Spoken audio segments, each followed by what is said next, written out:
Major League Baseball welcomes you to the following presentation of the Arizona Diamondbacks.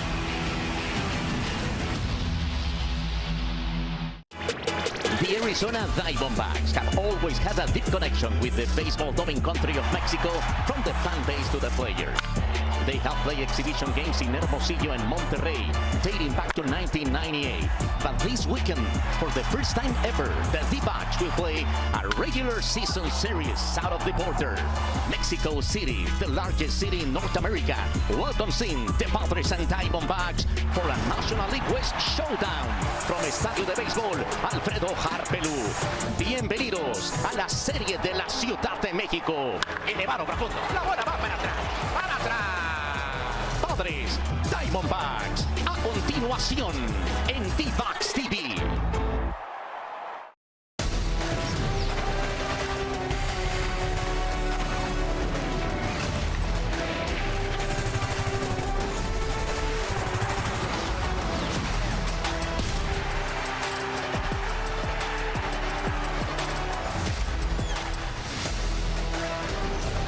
Arizona Diamondbacks baseball is presented by Progressive.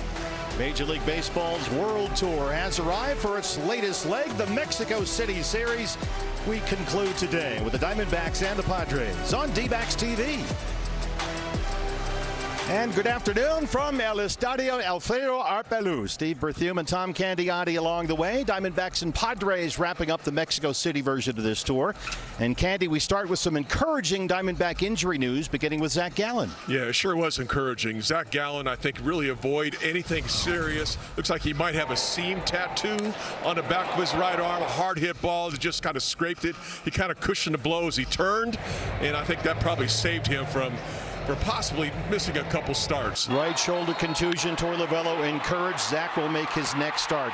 Geraldo Perdomo left with a left ankle sprain. Minimal swelling today, feeling much better this morning. Yeah, it looks like they're going to avoid the IL with him. In fact, Torre said that he might even be available today, so that's really a good thing. And if not, you got a day off tomorrow, and he should be ready to go in Milwaukee. So Gallen and Perdomo, very encouraging with both those guys. So Jose Fernandez is in at shortstop for Perdomo. It's the Trajan Wells starting lineup. Oh, I love this. Fernandez is, he has always been, besides being a good clutch hitter, he's been an infielder. And so he's got good instincts at shortstop. I think you're not going to miss a beat out there. He's really, really talented. Well, you want to get to the Padres starter in this series. As we learned last night, it is a lockdown San Diego bullpen. They're up against Michael King today. Ryan Nelson goes for the Diamondbacks. Yeah, King has been really, really good right now. And so you got to get to him because we got a little bit of a taste of some medicine for the Padres bullpen. And Ryan Nelson got to have that short memory, put it out of sight, out of mind, and go right to him. Go after these guys. Yeah, want no part of Mason Miller at the back end of these games. We'll take a break for now. From beautiful Mexico City, the Mexico City Series Tour concludes. First pitch is coming up next on D-Backs TV.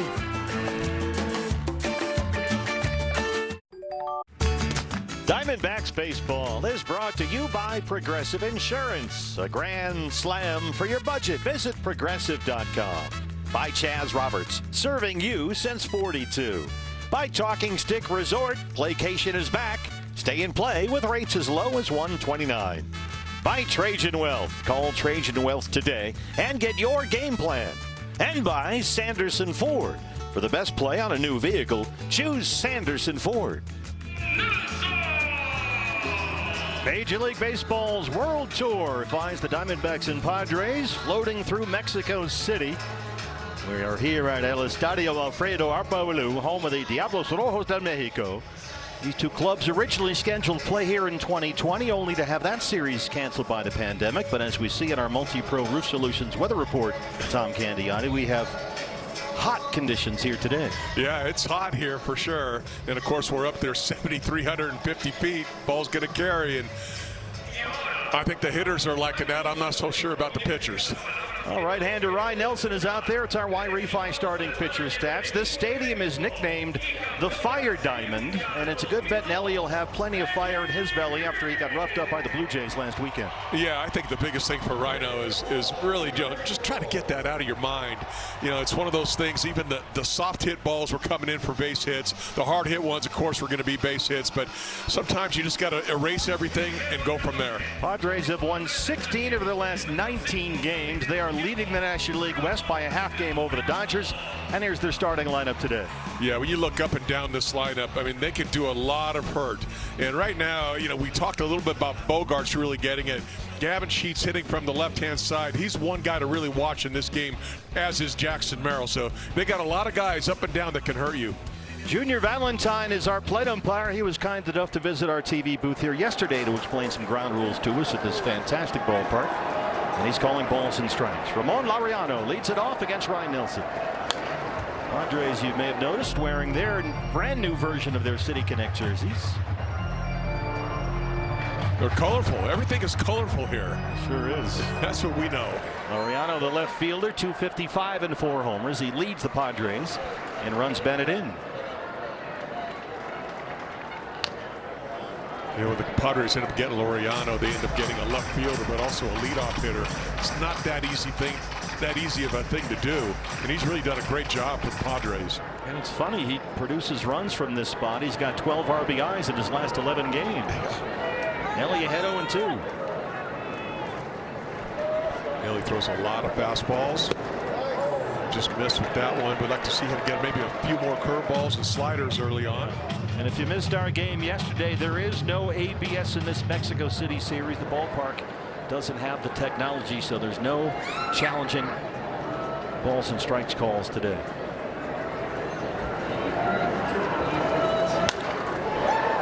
As a caveat, both clubs are allowed to add a 27th man to their rosters. You can't make it a pitcher. And so the Diamondbacks before the game today activated Jesus Valdez, a 28-year-old rookie, who, if he gets into the game, will be making his major league debut. He's a middle infielder. Yeah, you really had to do that, you know, with the absence of Perdomo. Yeah. And there's a good start for Ryan Nelson as Adrian Del Castillo hangs on to the foul tip. Love that high fastball. Blew it right by him, and it's not like it's a secret. They know it's coming. And that's a well-executed pitch by Rhino. Well, Jose Fernandez at shortstop with Geraldo Perdomo not in the starting lineup. It's the Diamondback defense presented by CarShield. Yeah, I mean, when you look at Jose Fernandez, you know, he's got instincts of an infielder. He came up as a middle infielder. He's very lanky. He's got a good arm. I think he's going to fill in a shortstop just fine. Started over 100 games at shortstop last season at Double-A Amarillo. Tatis, who still has not homered this year, takes Gurriel back to the warning track and left, and there's a quick second out for Ryan Nelson. Cutter right down the bottom of the zone, and he kept him in the park. Jeep, keys to the game. Candy, you're up. Well, I think when you look at the keys, the defense has to be a little better. It was pretty shabby yesterday. Really got away from them some, and so I think, you know, you've got to play a good game of defense because you can't give extra outs. And for Rhino, out of sight, out of mind. Pretend like the last outing never even happened. Forget about it and just go from there. Jackson Merrill bats third.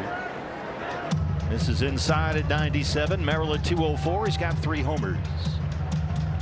Drew a walk and scored a run to kickstart that Padres 7th inning yesterday in the opener, but the batting average has been dwindling.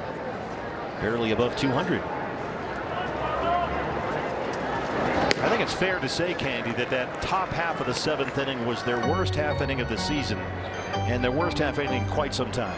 Yeah, it really was. I mean, it was just... I mean, losing track of disengagements, 3 walks, a batter, a couple of defensive errors. I mean, everything that could have gone wrong did. Yeah. But Mr. Relay Man, it got by him. Yeah, so let's put that behind us and move on here and get a split. And then it's off to Milwaukee after the game here today. 2-1 on Jackson Merrill. That was Torey Lovullo's message today. We beat ourselves.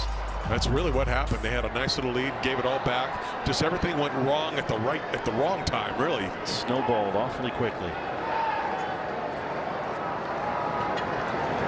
Well, Nelly looking to get things back on track. There's the fastball again, and it's 2-2.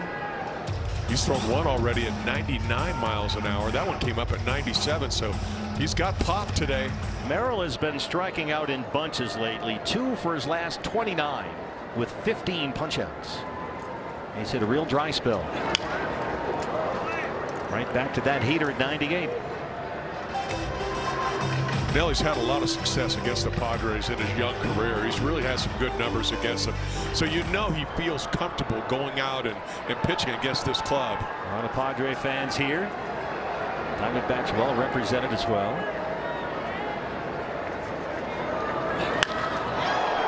Alec Thomas drifting over to left center field, and a good start for Ryan Nelson as he gets Merrill to fly out. We're in Mexico City. Diamondbacks coming up from the Fire Diamond. Remember. Welcome back to Mexico City. Steve Berthiaume, Tom Candiotti, and Tone Walsh here with you.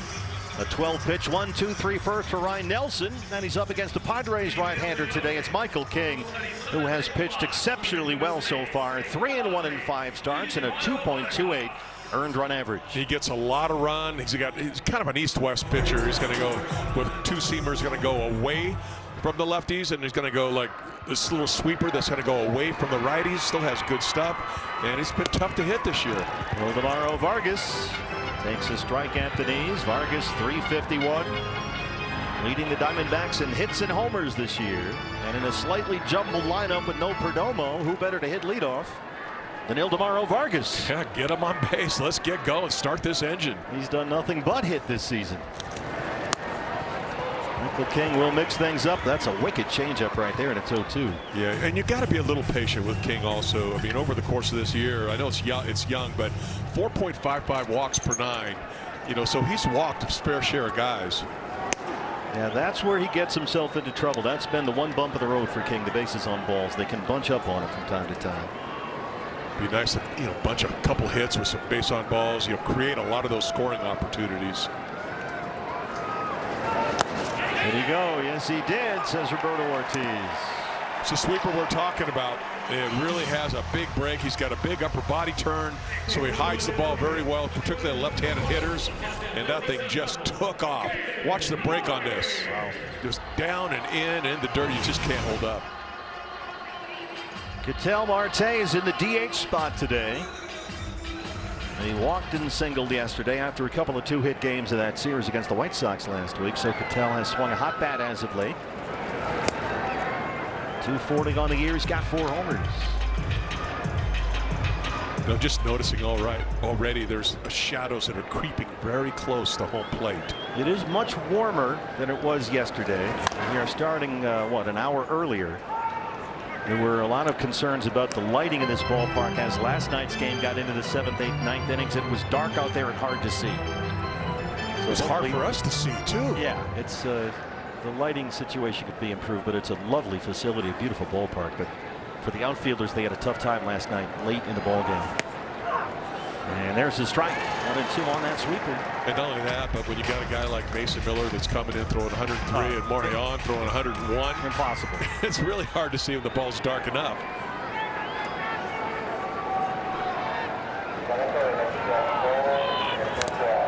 Michael King has won each of his previous 3 starts. He's beaten the Pirates, the Mariners, and the Angels. And in those last 3 starts, King's allowed a total of only 3 runs. He has really pitched well. His 2-seamer hitters only hitting .214 against it, and a sweeper only .067. I mean, he has really been commanding almost with all of his stuff. Even the exit velocity way down. Marte spits on that sweeper. It's 2 balls and 2 strikes. You mentioned the walks. That's a thing. His walk rate has spiked up. In fact, it's at an all-time high right now. King has walked 14 batters in under 28 innings coming to this start here today, so he's got to watch out for that. So patience will be job 1 for these Diamondback batters. Yeah, try to get on base any way you can. Ketel pokes it to center. Jackson Merrill drifting back. Look at that ball carry. Wow. Merrill was coming in and backed up all the way to the warning track. Handy, we saw this yesterday. The ball just carries farther than these outfielders are used to seeing. Yeah, without it. And watch Merrill and his reaction on this. Okay, he breaks in. This guy's a good center fielder with great instincts. And then he just peels back to catch that ball. Yeah. Leaving Marte's face. A little bit of a wink right there, knows that the ball's carrying. The balls just go farther here, as we know. 2,000 feet higher than Coors Field. Corbin Carroll bats third. Corbin 289 and 3 homers. He's the Diamondbacks RBI leader. And a 966 OPS. That's good for 8th best in the major leagues. Such a dynamic player. Love to see him just get on base, create some havoc. He was hit by a pitch and walked yesterday. That Corbin had a 3-hit game last week against Chicago, but after yesterday's opener here, he's gone now without a hit in 4 of his last 5 games. He's hit a bit of a dry spell.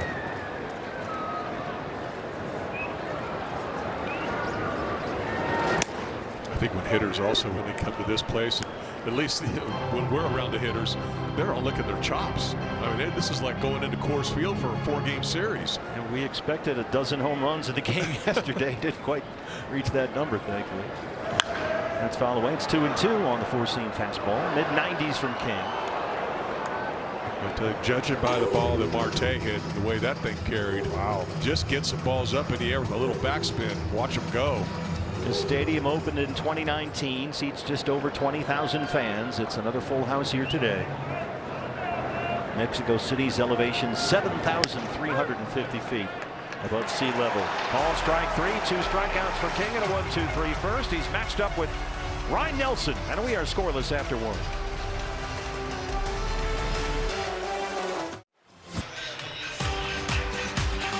Diamondbacks baseball is brought to you by Progressive Insurance. A grand slam for your budget. Visit Progressive.com. By Y-Refi. Do you need relief from private student loan debt? Go to YRefi.com. And by Shamrock Farms, Arizona's hometown dairy. El Estadio Alfredo Arpalu here in Mexico City. The great Rodrigo Lopez, who is the general manager of the Team Mexico World Baseball Organization, is here with us doing Diamondbacks radio with Oscar Soria, the Hall of Famer. As Manny Machado starts off the second against Ryan Nelson. Nelly coming off a 12-pitch 1-2-3 first. Look at the OPS on Manny Machado, 615. Yeah, that's just not Manny. Oh, he's hitting less than 200. I mean, he's got to turn that up a little bit. He is such a big RBI bat. And he has homered twice this year, but they're still waiting for the power and the line drives. You don't often hear this, but Manny Machado has a .291 slugging percentage this year. That is hard to wrap your head around. You think about him and Tatis not hitting for slug. And they have the best record in baseball. Yeah. That's fouled away. Manny singled and scored a run yesterday. In fact, he's hit in 3 in a row. And the Padres have got it rolling. They have won 16 of 19. They are 18-8 percentage-wise, is baseball's best record. They've won 6 straight series, and today look for a Mexico City series sweep. That's also over the overhang here, out of play. Padres a little bit like the D-backs early on, really scuffled right out of the chute.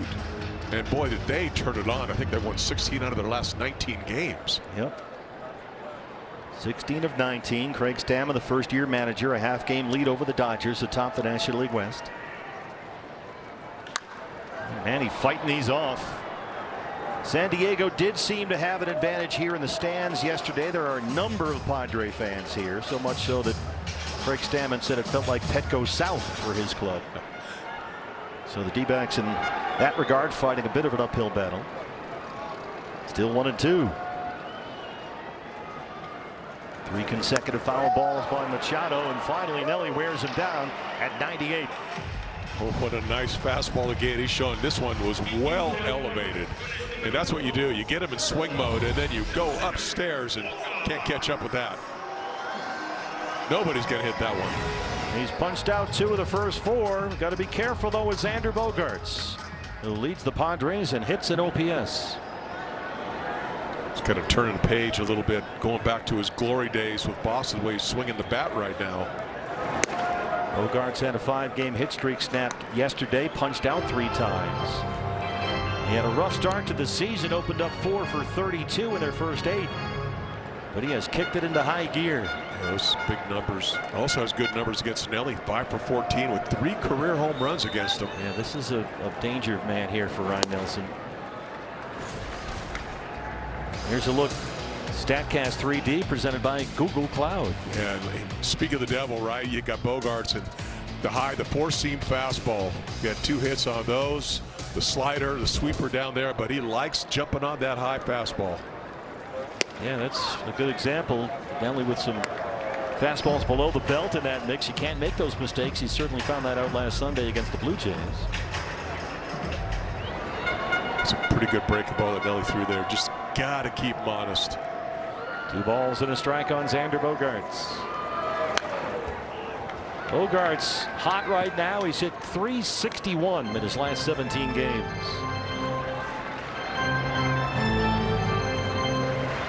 Well, you got to move the ball around. When you get a hot hitter, you can't just attack him. You got to have to attack zones. You're going to have to go in. You're going to have to go out. You're going to got to go up.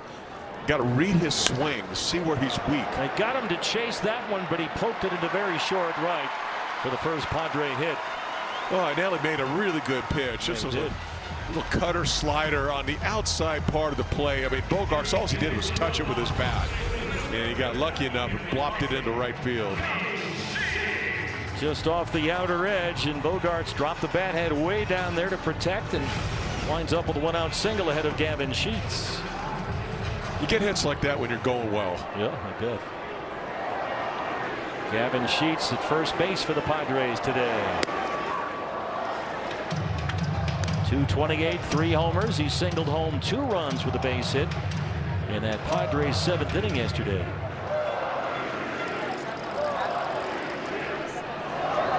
Looking to get that ground ball here. On the ground, backhanded, knocked down by Vargas, and they won't get anything. Boy, that was a smash off the bat of Gavin Sheets, and everybody's safe. Nailed that ball, and just a backhand try. I really thought Vargas was going to be able to handle that one, and unfortunately could not. And now everybody's safe instead of being able to turn a double play. 88 miles an hour off the bat. He was able to get a glove on it. But that's it. Back-to-back one-out singles ahead of Miguel Andujar.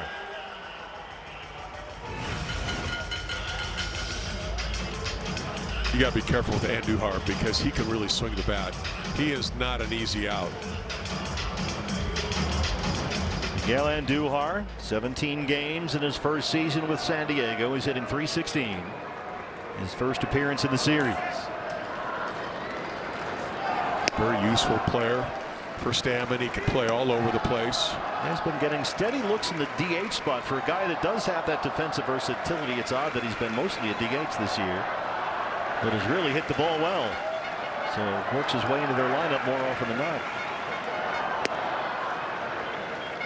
Cutter's in there for a strike, and it's 1-1. Andujar has hit in 5 of his last 6, and he's had multiple hits in 4 of those 6 games. He's got Bogarts at second and Sheets at first.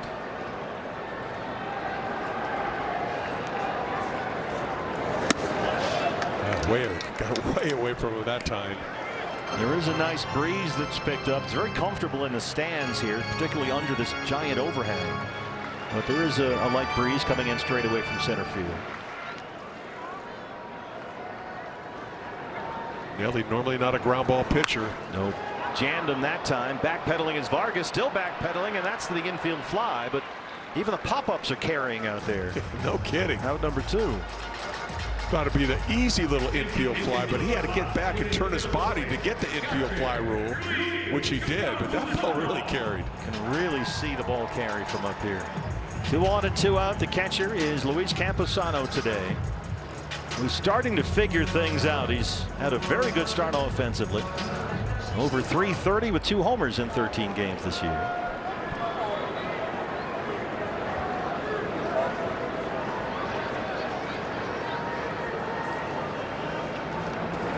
Nelly this year, he's really struggled with runners in scoring position. 8 for 18 hitters are against him in that category, a .444 average. Of course, a lot of that came in his last start, so a little bit skewed. Camposano, another hot hitter in this lineup. Smashes that down the left field line. Bogarts will score. We'll see how fast Sheets can run. They'll stop him at third, and the Padres have the lead. Hard cutter. Yeah, Luis Camposano, he's had it rolling lately. He sure has. He got a high cutter, and we had a lot of the middle part of the plate. And boy, he was just covered that ball, barreled that ball, just a hooking line drive, and just shot all the way to the wall. Yeah, Gavin Sheets not the fleetest of foot. Bob Henley, the third base coach, stops him there. Ryan Kaplan out to the mound to check in with Ryan Nelson, who's given up 3 hits in this inning. And now trails at 1-0. A little hit by Bogarts, just sticking your bat out, just getting a little blooper. That ends up costing the D-backs a run. You've got Jay Cronenworth up there, another guy that's had a really slow offensive start. Second and third, 2 outs, a run home for San Diego. Cronenworth bats ninth. And the Padre fans here making some noise. Cronenworth is really scuffling to produce anything of substance up there. He's batting .163 and did not have a hit yesterday. Sheets at third, Campusano at second with 2 down.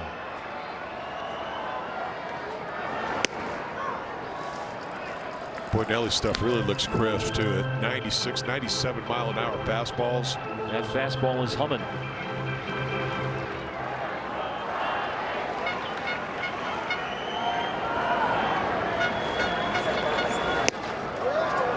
Big cut. Threw it right by him. This is where, for a guy that doesn't have that ground ball, let's call it ability or ground ball quality, to get out of a jam like this, he could just blow it by guys and kind of bully them a little bit here with that heater. You know, so far this year too, it's a stat that really kind of, it's an early season, but when you see a stat where he's only stranded 33% of the runners this year who've been on base. That, you know, that number normally is somewhere up in the 60s and 70s. That's why you get those big innings. He's missed with 2 fastballs. All 4-seam fastballs from Nelson and Cronenworth here. He does have an open base, but I'd rather go after Cronenworth the way he's swinging the bat. Pop foul. Arenado will not have enough time to get there. Decent amount of foul ground at this facility, but not a lot of room behind home plate if you're thinking about a wild pitch or a pass ball. 4-10 to straightaway center here. 3:32 down the lines. Wind is blowing in. 2-2 on Jake Cronenworth. Jake Cronenworth does not get cheated either. He swings hard every offering. Candy, he has not shown him anything other than that 4-seam fastball. That's it. He's coming right after him, and he's got decent numbers against Nelly in his career. 6 for 23. Got a home run, a double. And you could tell he's not seeing the ball well. Home plate now covered in shadow from the overhang. He's fighting these off. Nelson's going to ride or die with that 4-seamer. I mean, he's barely getting a piece of that ball. That's been a couple of them like that. But he hasn't been able to get that third one by him. Look at that, 7 straight fastballs, all up in the high 90s. He's fouled off 3 consecutive. Pitch number 8, and they get that right here. Missed inside, and it's full 3-2. You've got Laureano, the leadoff man, on deck. Don't want to flip that lineup card over. Then you have the danger of a really big inning. That's the problem. I think you got to go after him with a fastball here. I don't think you can take a chance on throwing a breaking ball when you haven't thrown one in 8 pitches. Nelly reaches up and snags it. Ryan Nelson, the former Oregon shortstop, with a high hopper. And he strands 2, but the Padres get 1. It's 1-0 San Diego here in Mexico City. Teamwork. Casey Wilcox in the Diamondback dugout chatting with Torey Lovullo. How about that play by Ryan Nelson, Candy, the former Oregon Ducks shortstop? A pitcher showing his athleticism. Get him up there. He's tall enough anyway, but a former shortstop, he can glove it, knows what to do, runs it over to first, and makes an easy little toss. After a long battle with Jake Cronenworth. Lourdes Gurriel Jr. leads off the second against Michael King. Gurriel in the cleanup spot today. Like to get Lourdes going. Yeah, just sitting at 0-50 right now. Here's Michael King, our progressive player profile. 2-0 in 3 career starts against the Diamondbacks. He's had their number. He's not given up a run against them.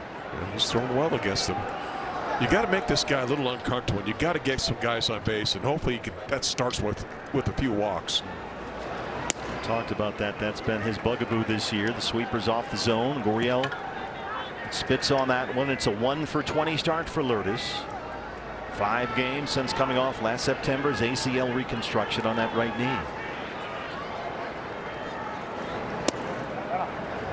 And again, won't offer at that. This is the kind of at-bat, Candy, that you're wanting to see. This is what you were talking about, staying patient. Be very, very patient against him. He's trying to get Gurriel to swing at those pitches. Del Castillo on deck. It's fouled away. Once you work the count in your favor, normally that's when you can get a good pitch to hit. You know, pick and choose. He had one right there. He just fouled it off. King had 2 strikeouts in a 15-pitch first.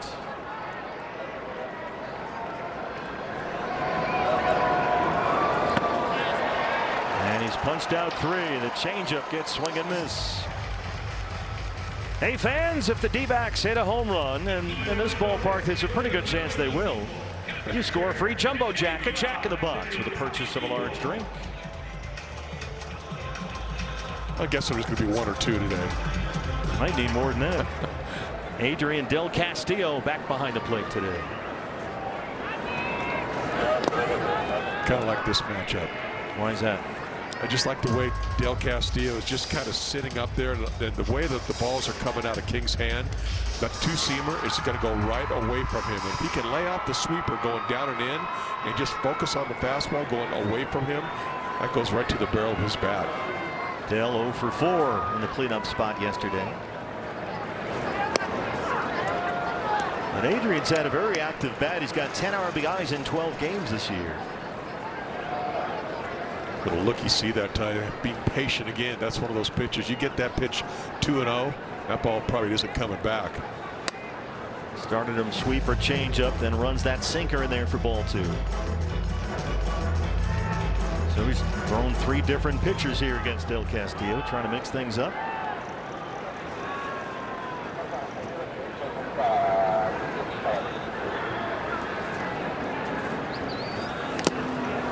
Got him out front. That was the pitch you're talking about. That landed right in his happy zone. Yep. Again, that's, he's on deck. He's had 2 swings now where he's basically been ahead in the count. And that's what you want.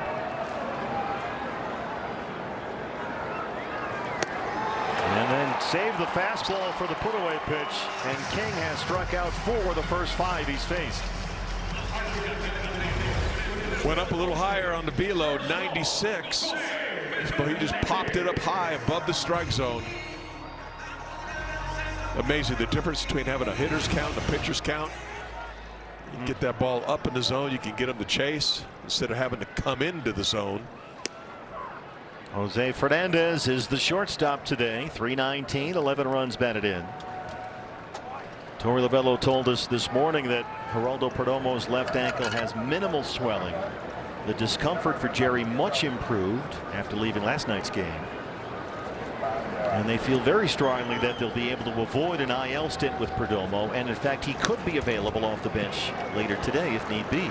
So that's really encouraging news on Perdomo. Yeah, and also with the D-backs having a day off tomorrow, you know, that'll also help Perdomo heal a little bit. We'll fly to Milwaukee after this one, day off tomorrow, and then 3 against the Brewers starting on Tuesday. Did not offer, says Jordan Baker, crew chief down there at first. Well, Fernandez had a key hit for the Diamondbacks yesterday. He smoked that ball into left center. Drove in the game's first 2 runs. Looking for more of the same right here. Now to 1-2. Good take. Sweeper off the plate, down and away. He's fishing. He wants these guys to swing at those pitches, right? Yeah, and especially young kids like Fernandez. You know the book on him is throw him spin away. And it's great when he can lay off a pitch like that, especially a big sweeper.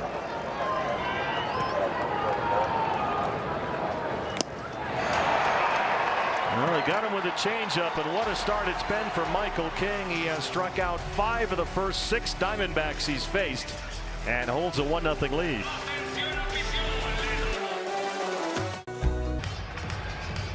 Back in Mexico City, where the Diamondbacks have their hands full with Padres right-hander Michael King.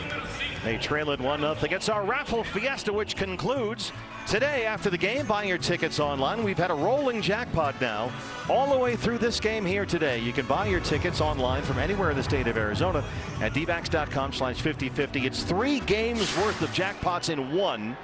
And you saw the specials right there. dbacks.com/5050. The raffle fiesta. Someone's going to win half the total jackpot here later today. Get in the action. 3 games worth of jackpots all in one. It's up over $40,000 so far. Ramon Laureano leads off the third against Ryan Nelson.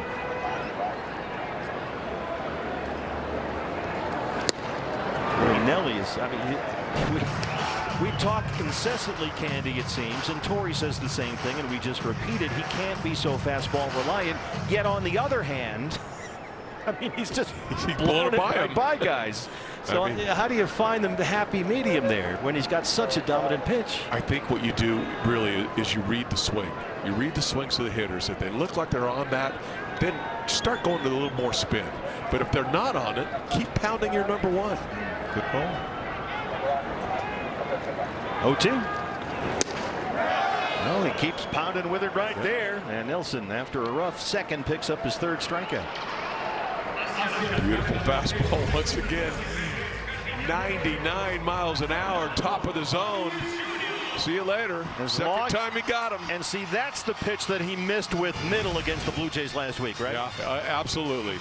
You know, trying to get those pitches up, they end up being in the middle. And they just did enough to get the ball where nobody was. Tatis flied out deep to left on the first pitch he saw his first time up. Takes a hack at another first pitch fastball. And it's 0-1. It's now been 114 plate appearances this year without a Tatis home run. It is the longest homerless drought to begin a season in his career. Well, you made a good point between him and Machado not doing anything, and yet the Padres, with the record they have. It's, yeah, Cronenworth's struggling as well, and you know, Merrill's gone a bit of a downturn lately, but here they are, 18-8, the best record in the majors in terms of winning percentage and leading the National League West. Some guy named Mason Miller. It's a real good bullpen. And they have a number of injured starting pitchers as well. They're kind of holding that rotation together with duct tape and staples, but it's worked out. And it'd be scary to think what would happen if they do get, and when they do get, Tatis and Machado, those guys going. You know, it's really a luxury for a starting pitcher knowing you have that bullpen. Out in front of that cutter just a bit and hooked it foul. It's 2-2. That shadow with this tremendous overhang here in this beautiful ballpark, which covers anyone sitting in the infield and really between the foul poles. But it creates a shadow during day games. It's going to creep its way across from the first base line out toward home plate. There's a good look at it. This is a beautiful ballpark. He tried to get a little front door slider action going there, but missed inside it. It's full 3-2. And the shadows make a big difference because hitters are trying to read spin. You know, that's where their pitch recognition comes from early on. So when you have shadows like that, particularly when they're around the pitcher, you can't see them very quickly. Well, the cutter just sort of sailed on Nelly. And he walks Tatis with 1 out ahead of Jackson Merrill. First base on balls issued by Ryan Nelson. Even though he doesn't have a home run, Tatis, you still got to be very careful with him. Oh, yeah. And Nelly didn't want to give him anything good there to hit. Missed off the plate. If you're a pitcher and you've ever watched him take batting practice, you'll turn in your uniform. Nope. It's fun to watch, though. Merrill flied out to win the first his first time up. Nelly had a 12-pitch first, but was at 40 pitches after that long second. So he's had to labor here. Now at 50 for the ball game. Nelly very difficult to run on also. He's starting to spray that fastball around a bit. It's 2-0. Merrill up there right now in a 2-for-30 skid. He has struck out in half those at bats.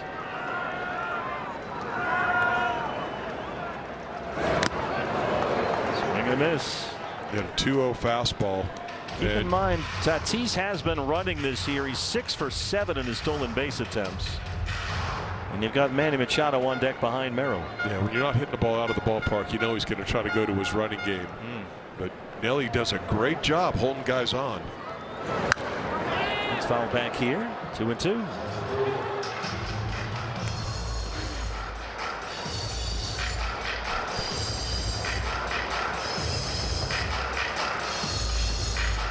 Not normally a ground ball pitcher, but could take one right here. Hard hit ball to Vargas. Get yourself a double play. Infield defense is pinched up the middle.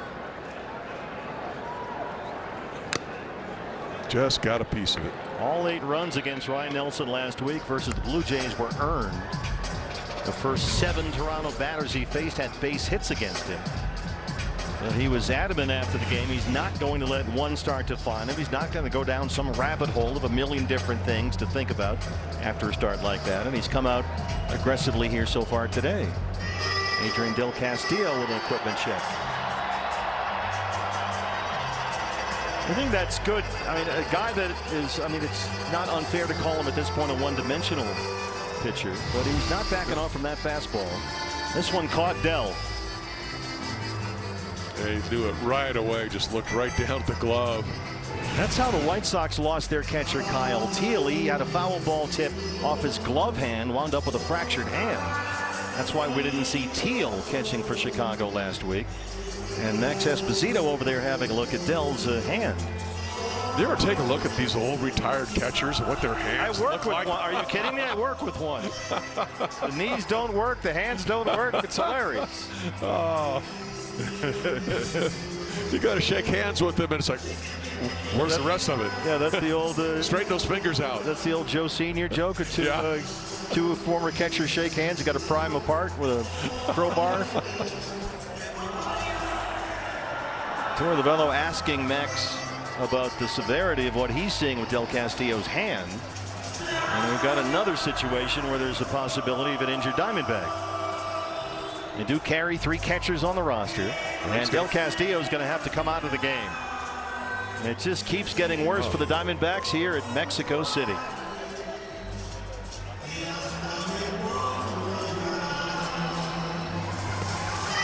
Aramis Garcia and James McCann also on the roster.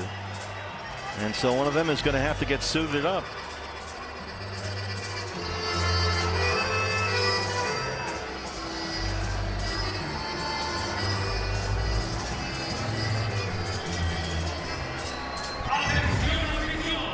Well, I guess having 3 catchers, you know, it might come in handy. You didn't expect that. But you can see right away that Del Castillo did not feel good. All right, well, James McCann gets the gear on. We'll take a quick break. Adrian Del Castillo has had to leave with a hand injury, and we'll be back from Mexico City in just a moment. She's got 12 items. Okay. Well, we've lost another Diamondback. We're down Zach Gallen and Geraldo Perdomo. Now we're without Adrian Del Castillo. Del has had to leave the game with an apparent hand injury. James McCann takes over behind the plate in the middle of this Jackson Merrill at bat with Tatis at first and 1 out. Diamondbacks do have 3 catchers on the roster. Aramis Garcia is back there as well. And when we get an update on Dell's condition, we'll give it to you. The bad news there is it's serious enough to be able to come out of a game in the inning. That's never a good sign. Well, Torey Lovullo, as we know, always errs on the side of caution when he protects the health of his players. And you have a feeling we kind of dodged a couple of bullets with those injuries last night. Neither one looked good. Yeah. But both guys are doing really well today, Perdomo and Gallen. So the news on both those guys very encouraging. And Merrill having another long at bat near the line. Lourdes on the run. Arenado's over there as well. And it just barely lands in foul ground. No man's land. Nobody could get to that one. In terms of the catchers, once again, Gabriel Moreno, we're told, will not rejoin us for that Milwaukee series on Tuesday. Torey said Gabby is going to be pushed back beyond that series with the Brewers as he recovers from that left oblique strain. So Moreno's not scheduled back anytime soon. There is Aramis Garcia, the 3rd catcher on the roster. 2-2 on Jackson Merrill. Another long at bat for him. Pitch number 8 right here. And we'll keep going. Merrill did this last time. Yeah. Well, and that's one of the things that Stammen really has to love is when you have players that even if they're not swinging the bat well and they're slumping right now, they're still, not just seeing one pitch. They're still working the counts. Merrill has fouled off 6 consecutive pitches, drives Corbin Carroll back to the warning track and right. But Corbin's got it for a out number 2. It looked like that ball was going over the wall when he first hit it, but it died out there. Didn't get the big barrel part of the bat to it. Odd to see that because everything's been carrying, but the wind is blowing in with a little more gusto than it was earlier today, straight from center, and that might have kept it in the ballpark. Here's Manny Machado. Very rare when you see Manny batting without sunglasses. That's a good point. They do have more cloud cover overhead now. Machado drills it deep to left center field. This one's headed toward the fence, and it's gone. 105 off the bat for Manny Machado. That's his 3rd. And the Padres have a 3-0 lead. He wasn't waiting around either. He was jumping all over that first pitch fastball. He got it a little bit elevated. And Manny does like the ball on the outside part of the plate. That was middle away where he could extend his arms. And he just sent that ball out of here in a heartbeat. Well, we know that Manny Machado with a .291 slugging percentage for the year. That was not going to stick. And he hits his 3rd of the season.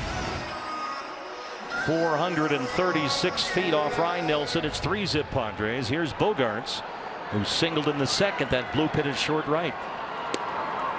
Yeah, really the 2 guys that haven't done anything, Tatis and Machado. They're 2 runs scored between those 2 guys now.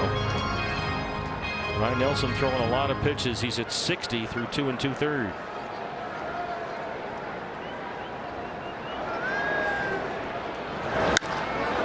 Bogarts pops it up. It's hanging up and right for Corbin. Well, the walk to Tatis, the injury to Del Castillo, the homer to Machado. It's 3-0 San Diego.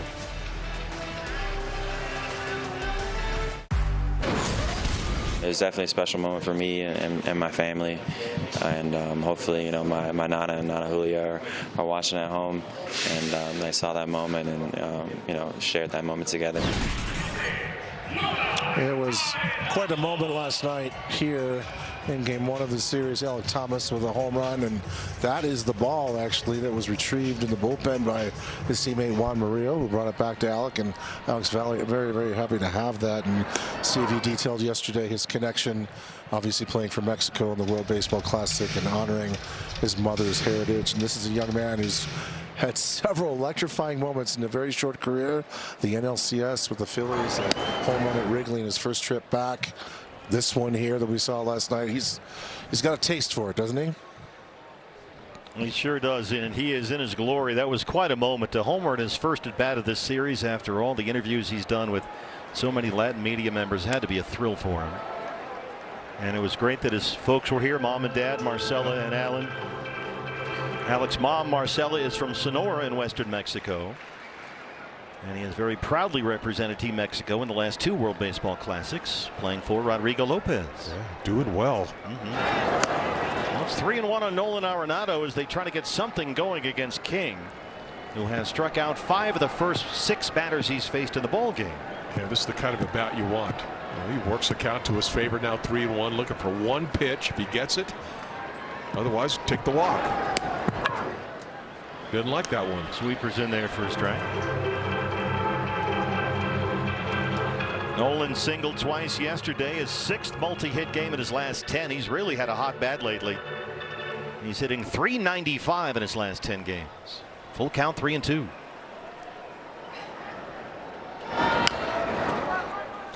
A lot of movement. That changeup just takes off. It looks almost just like his 2-seamer, and it just really fades down and in to the righties.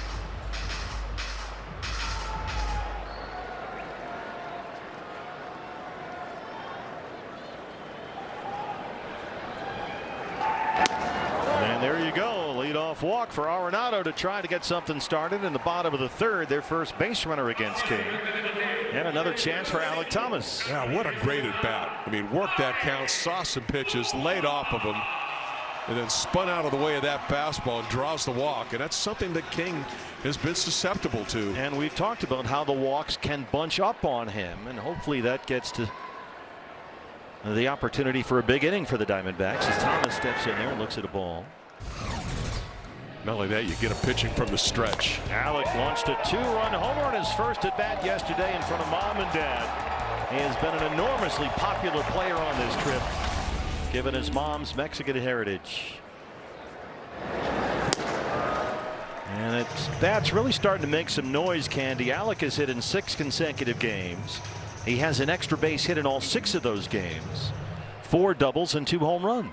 You know, at the very beginning of the season, we noticed this. We were doing games in L.A., and he was tearing the cover off the ball. Really good series, yeah. Yeah, but he wasn't getting a lot of hits for it, but he was swinging it. And he looks to me like he's getting back to that point.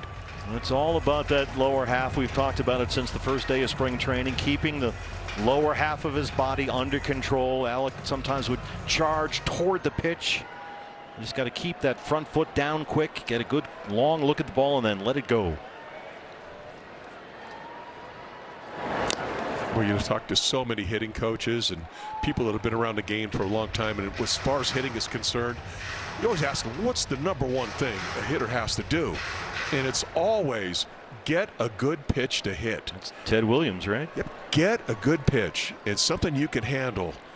He's got that abbreviated leg kick now. They think that it really helps him identify pitches a lot better. Out in front of that one. Another hard hit ball. And Alec has said he's got to trust it. He's got to continue to have faith in it and realize that not everything is going to feel great all the time, especially with something new. But the difference, Candy, over the last week or so is dramatic. And the results are as well. Getting those good everyday ABs, feeling good. He's got touch power. That's what Torlavello always says. Yeah, he does. That's a good point.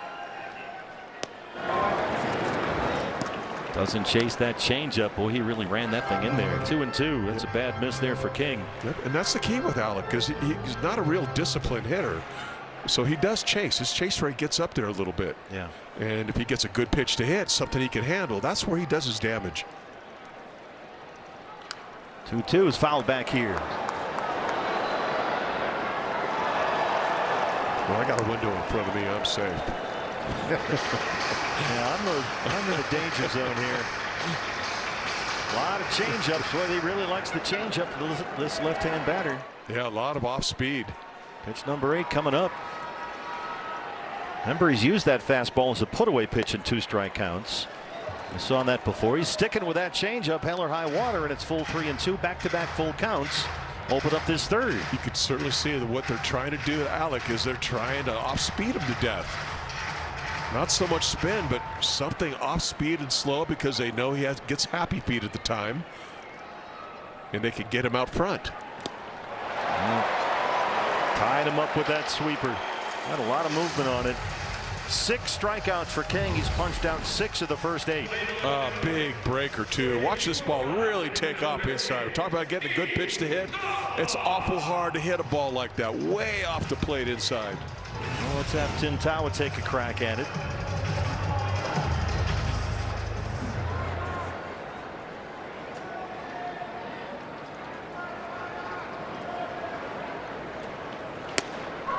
Tim getting a start at first base today. It's a different look to this lineup. They've already lost Geraldo Perdomo, although the news on Domo's ankle is encouraging. And now Adrian Del Castillo has had to leave midway through with an apparent hand injury. James McCann has taken over behind the plate. You've got Vargas at second because Marte's DHing, so you have Tawa at first. No Perdomo. Fernandez is at short. It's a little bit of a different look around the diamond today. We've had a lot of lineup manipulation in this series. That really prevented Adrian Del Castillo. I mean, we wondered during the game last night why Del, in that big spot in the 7th inning against Morejon, why they didn't pinch hit for him, because there were the roster limitations given who they had just made it almost impossible. Plus the way Torrey really likes the way he's been swinging the bat too. Yeah. Tawa fouls off a fastball, and it's still 1-2. And sometimes the pieces don't magically fit together when you have some injuries. And that's why it's so beautiful having guys that are versatile. When you have guys that are versatile, that really helps out a lot. Vargas, Tawa, Fernandez. I mean, it's like having 3 extra guys. Yeah. Wind that was blowing in at a fairly steady rate earlier has died down. The flags are very quiet out there in center. Let's see if Timmy can get a hold of one right here. Here's center field. We do have a fair amount of cloud cover mixed with a blue sky above. Very pleasant day here in Mexico City. Well, he got the fastball by him at 96, and King has 7 strikeouts against the first 9 batters he's faced. Oh, that was right there. That was one that Timmy would like to have back there. He could have hit this ball a long ways. Watch the location of this fastball, just dead central. Just a foul tip. Ildemaro Vargas is in the leadoff spot. He struck out his first time up.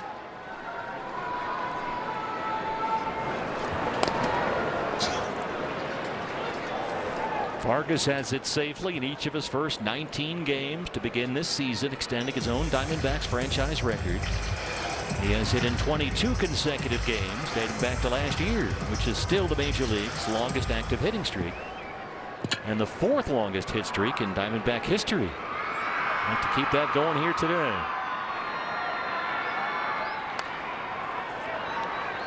Along the right field line, Sheets is drifting over there. Cronenworth from second. It's carrying and headed toward the seats, but he's got it, and they strand that leadoff walk. The Padre right-hander Michael King in command, holding a 3-0 lead. Good things. Back with you from Mexico City, Tom Candiotti. Ryan Nelson, very effective when he's locating his pitches, in trouble when he's not. Yeah, and especially it all comes down to his fastball. When he can work that fastball up at the top of the zone. Location, look at that, up at the top. It just explodes up there. Another one up there, just can't hold up on it. But what happens when you get a little bit of a spin and you get it down, middle part of the plate? Those are the ones that get hit. And you can see what was happening with those two. Luis Camposano, an RBI double in the second. Manny Machado, a 2-run home run in the third. 3-0 Padres. Gavin Sheets leads off the 4th. Well, big inning for Nelly. Now you got to keep it right where it's at. You know, King is locked in, and you're down by 3 right now, so you got to put up a couple zeros and hope this offense can get going. King's got 7 strikeouts. He's allowed only 1 base runner, a walk to Arenado that led off the bottom of the 3rd.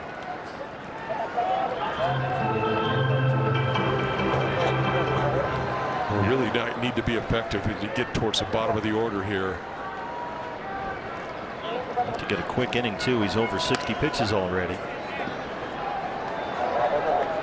Gavin Sheets, 4 hit and miss seasons in Chicago with the White Sox. Took a minor league deal with the Padres last spring and had the best season of his career. 19 homers. He drove in 71 runs, and now he's back playing with the Padres nearly every day this year. Both as a DH and first base. Big part of their offense last year and this year. Some left-handed pop. Did most of his damage, Sheets, last year in the first half of the season. He's got Andujar behind him, then it's Luis Camposano. Kind of faded a bit down the stretch, but still the numbers were what they were.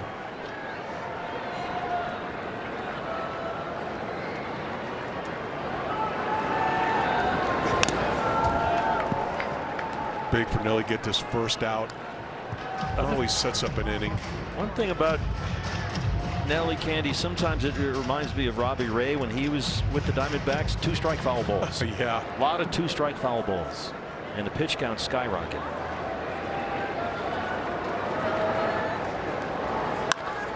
Sheets clobbers it. It hangs up in center. Alec drifting over near the warning track, and that's allowed out number 1 as we get this message from our buddy Tim Hovick in Santan Ford. Man, it must take a lot of juice to run that thing. Yeah, you got that right. It sure does. Well, who pays for it when my logo's up there? Yeah, you do. You know, maybe let's turn that thing off till the fans get here. Torey Lovullo often in full uniform before anyone is in the ballpark. That's how dedicated Torey is to the job. They're in the dugout. They're at home plate. They're everywhere. Miguel Andujar. Another one, same spot, a little deeper. Alek Thomas all the way to the wall, and it's off the wall. Andujar heads for second, and he's in standing up. He just missed a home run. We were talking earlier about the bat that Andujar has. You don't really think of it, but this guy is a solid line drive hitter. And he nailed that ball, and Allen couldn't even catch up with that ball as it did. Right about midway up the fence, deep center field. Andujar's first appearance in the series, his first season with the Padres. He's now hit in 6 of his last 7 games. And is starting to stack up the hits. That just missed. It's off that wall. A 1-out double ahead of Campusano, who had an RBI double his first time up. The catcher today. There's ball 1. It almost as if we had a really good graphic there, Nelly, with his fastballs, the ones that were getting hit, the ones that weren't getting hit. Yeah. Again, that one was down. So for his happy zone, he's got to get above the zone or at the top of the zone, and then down around the knees. That middle part of the zone, you're not going to give up hits all the time on it, but guys are going to get good swings on those. Threw that one just below the belt, and Campusano swung through it. Nelly now at 70 pitches, 48 strikes. He's walked 1, he's struck out 3.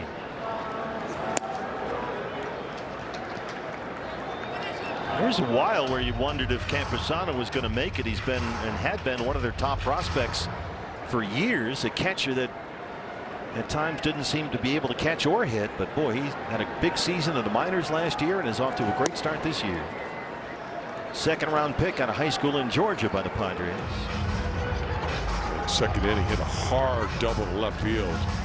He only played in 10 games with San Diego last year and went 0 for 21. And that was when they wouldn't let him catch. They made him a DH only. But they have worked on that part of his game. Had a big year at AAA last year. Hit .336 at El Paso with 25 home runs. And he's off to looks like he's finally landed on his feet at the big league level. Yeah, almost looks like he's in a comfort zone now. A lot of young guys go through that time where they're not quite sure if they belong or not. I think he knows he belongs. Particularly at the catching position, too. I think the wonder that, well, maybe make him an outfielder, first baseman, DH, but he's the catcher, and he's sharing time with Fermin back there. This pitch, good four-seamer right there. He had a big hack at that. Got Junior Valentine, our plate umpire.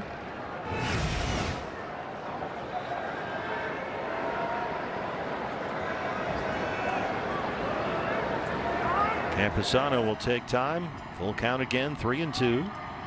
Again, we got to thank Junior for coming to our booth yesterday and explaining the ground rules to us. Yeah, that was very cool. He was here with Jim Reynolds. Yep, great. And Jim still lives in Phoenix, and so they're down here going over the ground rules for all the broadcasters and the boneheads like us. It's a very unique facility here. Hangs up forever in right center. Corbin backs off. Alec is there. And it's a very high out number 2. This one was the high fastball, but at the very top of the zone. He had a big swing on it, but couldn't get on top of that ball to square it up. All right, this is Candy, this is like to your point earlier. This is the guy he needs to get. It's the number 9 man. It's Cronenworth who struggled. He had a very long at bat against Nelly back in the second when he hit that comebacker to end the inning. So let's strand that Andujar double down there at second and make short work of Cronenworth here. Yeah, then you can deal with the top of the order next inning.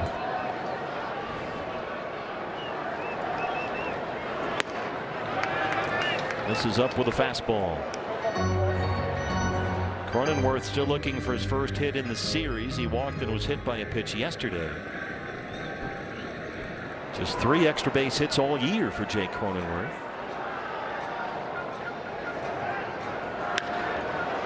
Here you go. Nice little weak ground ball to second. And Ryan Nelson strands that double, but he trails it 3-0. We're in Mexico City, where the Diamondbacks Baseball Network is being presented by Progressive. Sorry, folks. San Diego right-hander Michael King, 3 innings, no hits, a walk. Candy, he's got 7 strikeouts. Yeah, 7 out of 10 batters. He's been doing it with almost everything. The sweeper, the changeup, that thing just bite down and in. The high fastball and the occasional high fastball, and again, spots it on the outside part of the plate. Look at that sweeper. That thing just disappeared. He's only allowed 1 base runner, a walk to Nolan Arenado that led off the 3rd, and that has been it. Ketel Marte, the DH, starts the 4th. Michael King pitched 5 seasons, mostly out of the bullpen for the Yankees. Wanted to start. Padres gave him a chance a couple of years ago when he was acquired in the trade that sent Juan Soto to New York. And he made the transition look easy through 170 innings, won 13 games, had more than 200 strikeouts, and was a tremendous success for the Padres. Had a 2.95 ERA for the season. Missed 3 months over the summer last year, had a pinched nerve in his right shoulder, limited to 15 starts, and is back healthy and throwing this year. Rolls over to first, knocked down by Sheets, recovers, King covers, and that's the first out. And a big sweeper. This one just catches maybe the lower outside corner, and he just rolls over the top of it. Tough pitch. Michael King hustling over. Michael King from Warwick, Rhode Island. Went to Bishop Hendrick in high school, pitched at Boston College. Originally a 12th round pick by Miami back in 2016. Corbin Carroll. Corbin struck out to win the first. Trying to get this offense rocking to see if Corbin can get something done here. They really haven't sniffed a base hit against this guy. No, I mean, he just really has him off balance. San Diego counting on King to hold things together with a rotation that is dealing with a wave of injuries. Griffin Canning rehabbing an Achilles tear. Nick Pivetta has a flexor strain. They just recently lost him. It's going to be weeks and maybe months, says Craig Stammet about Pivetta. Joe Musgrove still working his way back from Tommy John surgery. Yu Darvish had the internal brace surgery, and Darvish will not pitch this year. So that's 4 key members of the rotation all out, and none of them really due back anytime soon. But here are the Padres with the best record in baseball. Somehow they find a way. You got to give a lot of credit to Craig Stammen also. First year running into that, all those injuries and stuff. He's done a wonderful job, Craig Stammen, for a season as Padres manager. Pitched for 13 years in the majors, 6 coming out of the Padre bullpen. Full count, 3-2 on Corbin Carroll.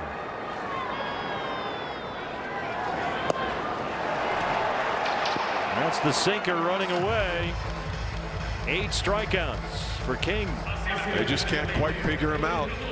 Again, right off the outside edge. Little movement going away from him, and he gets Corbin the chase.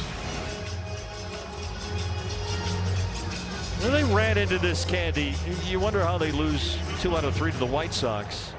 I mean, Davis Martin has been Chicago's best pitcher, and he pretty much shut them down the other day at Chase, and now they've run into another hot arm right here in Michael King.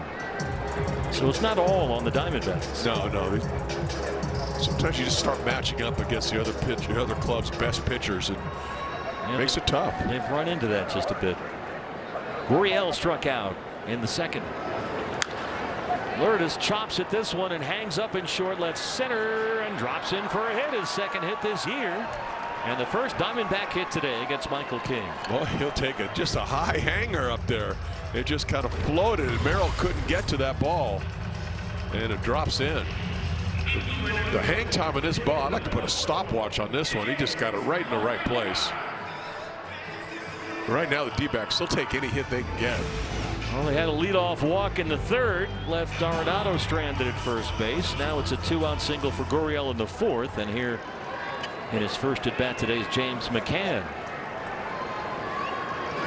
McCann took over in the third when Adrian Del Castillo had to leave with an apparent hand injury. Took a foul tip off the hand. We don't have any word yet as to exactly what's wrong with Del.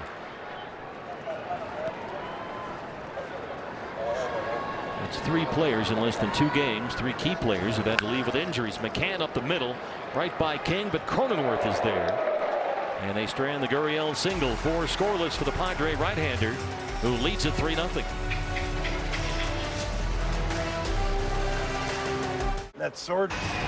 Todd Walsh back here in Mexico City. Padres 3-0 top of the 5th, and Steve and Tom did some random exit polling over the last couple of days, talking to Diamondback fans who are here about the ballpark. Everybody loves it. So unique, as you mentioned, Steve. The amenities, the food. There's a Pizza Hut here. You can get a milkshake if you're looking for one. I can attest to that. It's easy to move around, but I talked to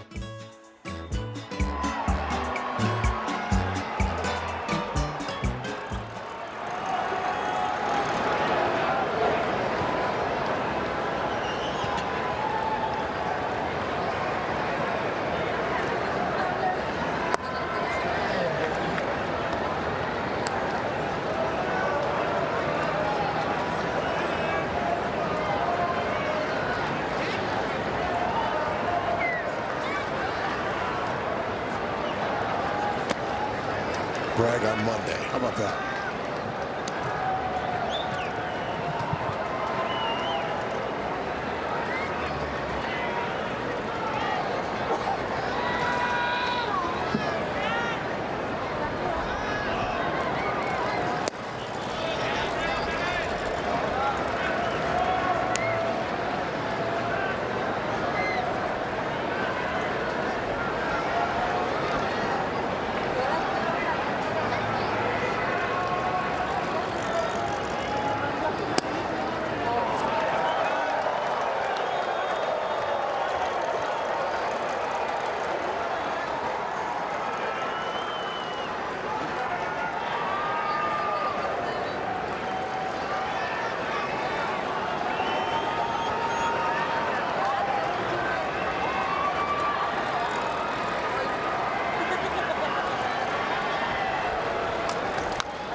Fernando Tatis Jr.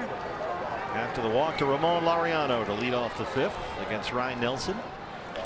Tatis hits a high bouncer. Arenado in front of Fernandez for one. Vargas tried to turn it, but just not enough time.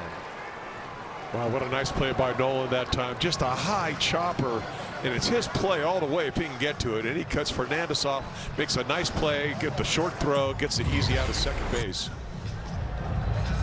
Our apologies for the technical difficulties. We've had a number of power hits at the ballpark. It's not a weather issue. It's a beautiful day here.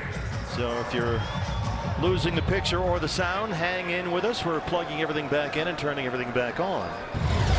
And they are able to cut down Laureano at second base. Tatis aboard. Here's Merrill. That's fouled away.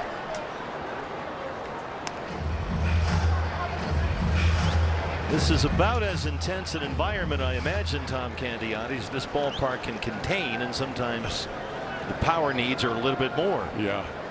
So we seem to be back with you functional for the moment. It's a jammed house here 2 nights in a row, or 2 days in a row. It's being tested. Yeah.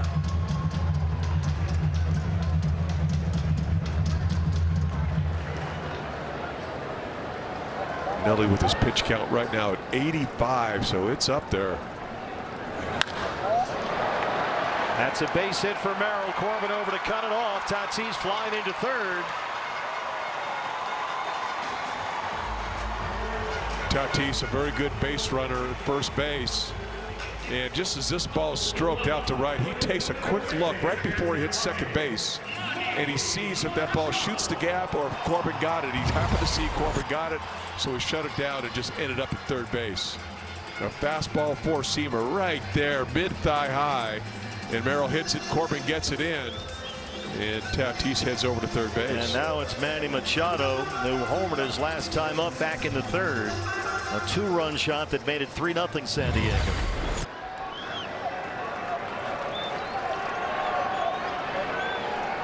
Third of the year for Manny. More times in RBI situations, see Manny hit the ball the other way. He's done that throughout his whole career. Machado singled, scored a run yesterday. He's homered here today. He's hitting 4 straight now. That's fouled away. Nelly sticking with that upper 90s fastball. You almost see the swing of Machado, just letting the ball travel. You see his front shoulder, doesn't pull it out. He drives it into the ball, trying to shoot that ball to right center.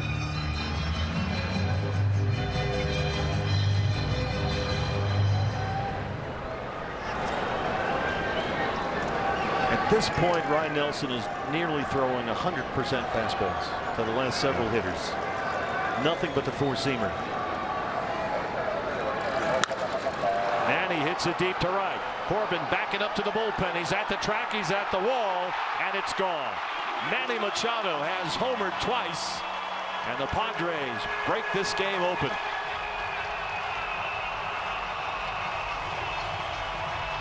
Machado having a come-out party in this game. He came into the game with a slugging percentage of .291. He has homered twice, and it's 6-0 San Diego. Took a fastball right there, top of the zone, and we were saying how he likes to hit the ball the other way with guys in scoring position. And sure enough, he drove that ball just enough to get it over the wall and right. Machado has knocked in 5 of the 6 Padre runs. Homers 3 and 4 on the season for him. Still just 1 out in the 5th, and the batter now is Xander Bogaerts. And a reminder to Ryan Nelson from Junior Valentine: wait till the batter is alert to the pitcher. Candy nothing but fastballs. He threw all fastballs to Merrill. He threw all fastballs to Tatis. He threw all fastballs to Machado. He comes in that time with a slider. But yeah, you're right. He really got fastball prominent. And they were looking for it. Third time through the lineup. He's starting to make some noise. Doesn't get any easier to hit when it's up there, though. They get Bogaerts to chase. 4 strikeout for Nelly. There's 2 outs in the 5th. And that one again above the strike zone and away.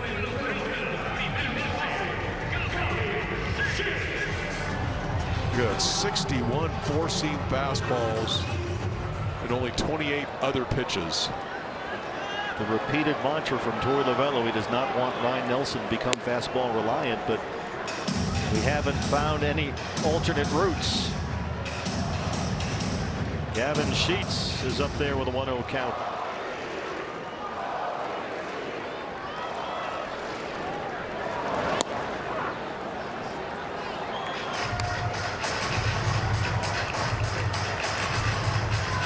I mean, it's hard to get too many pitches by Manny Machado when he's up there knowing he's going to get a fastball.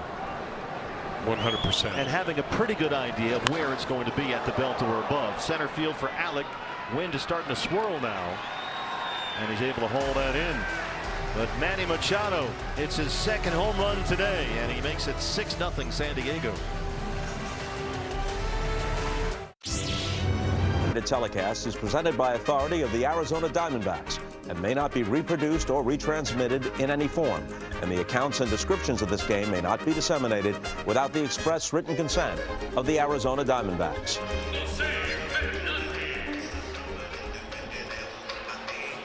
Welcome back to Mexico City. Torey Lovullo's Diamondbacks now trail the Padres 6-0 after the 2nd of 2 Manny Machado home runs.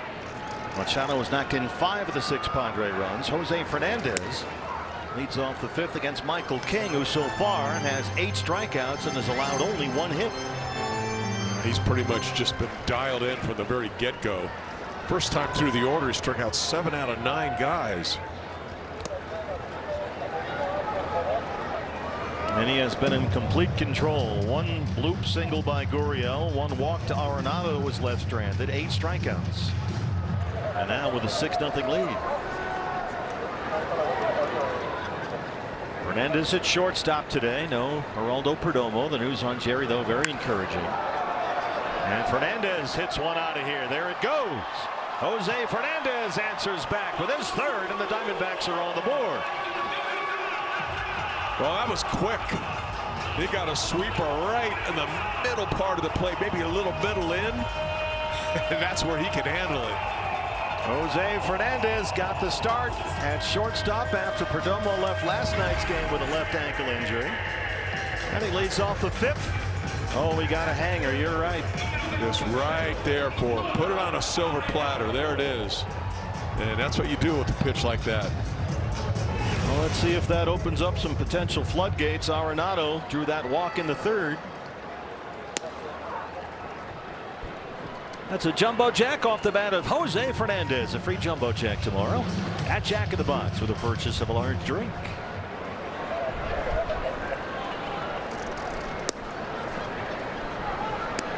Wind has really picked up. It's funny, Candy. Sometimes it blows straight in from center.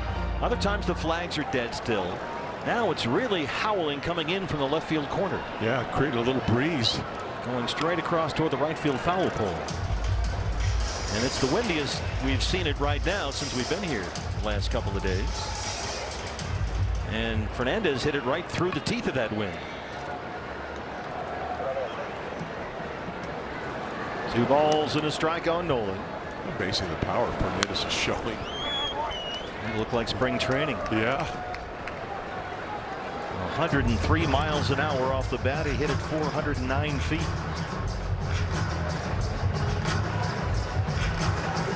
That wasn't even really one of those high fly balls that carry. That was just a high line drive. Well, they need to get some more. A couple guys on.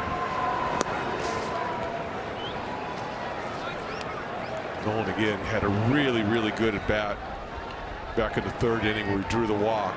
He'll take a timeout. Another full count against King. Need to start rattling his cage at some point. He's been in complete command since he struck out Vargas to lead off the game. Pretty sure they'll be able to avoid an injured list stint for Perdomo. Arenado bounces it to Manny. Nice high hop for Machado. Machado still just plays an outstanding third base. Multiple gold gloves, platinum gloves. But one of the things I admire about him most of all in his defense is his throwing arm. He has got a cannon over there. Alec Thomas.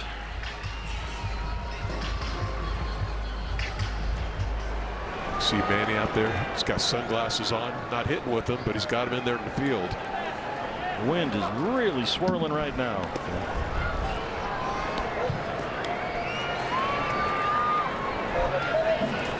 Diamondbacks in Mexico City, the Mexico City series, part of baseball's World Tour.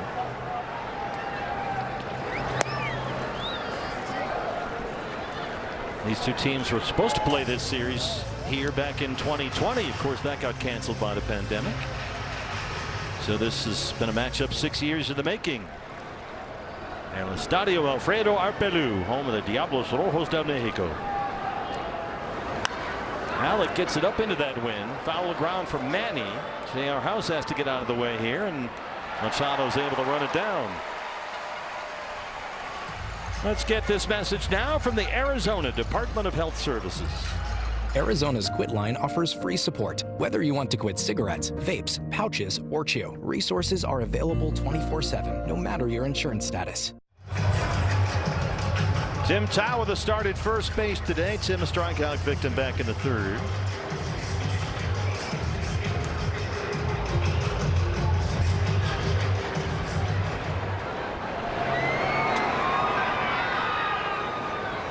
Just 2 RBIs on the season. He'll take him to get a hold of one here. He's described by Tor Lavello as a plug-and-play guy. Plays really good defense. Can plug him in anywhere.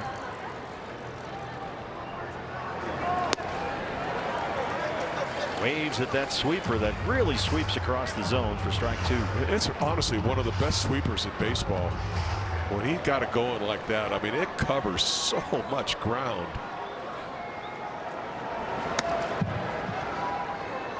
Boy, that comeback sinker just above the belt.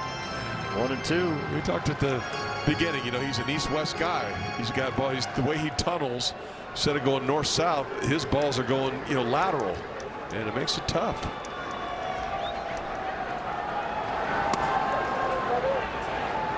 Well, Craig Stammen said this spring that King has made no secret he wants to pitch 200 innings coming off the injury last year. He missed 3 months with shoulder trouble. And so they're counting on him to be the horse in this rotation with so many other guys injured.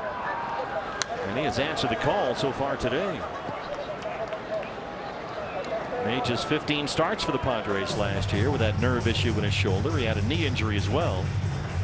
And they wanted to bring him back. A.J. Preller, the GM, said it was a top priority, so he's re-signed and He's a Padre once again. He developed that rhythm and tempo so early in this game. Got a 3-year, $75 million deal. Bogarts throws across his body, and a nice scoop on the other end by Gavin Sheets. But Jose Fernandez gets the Diamondbacks on the board. A leadoff homer in the 5th, his 3rd this year. And in Mexico City, it's 6-1.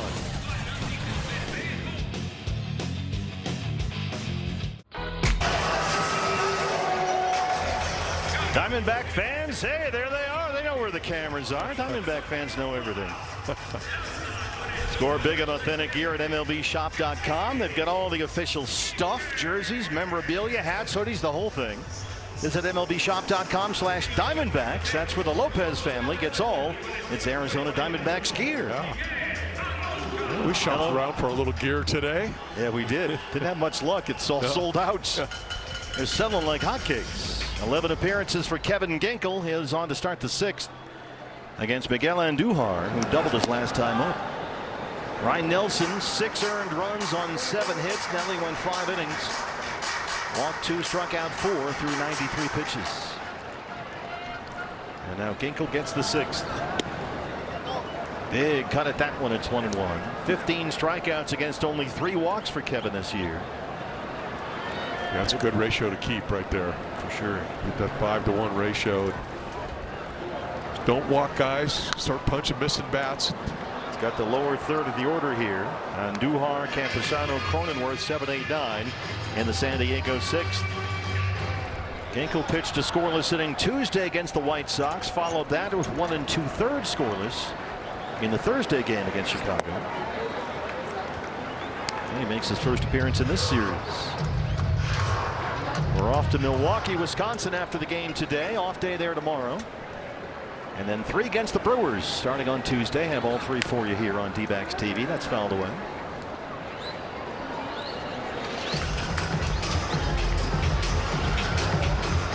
Cloud cover has increased. I wouldn't call it a cloudy day, but the blue sky has certainly lessened and the wind has picked up.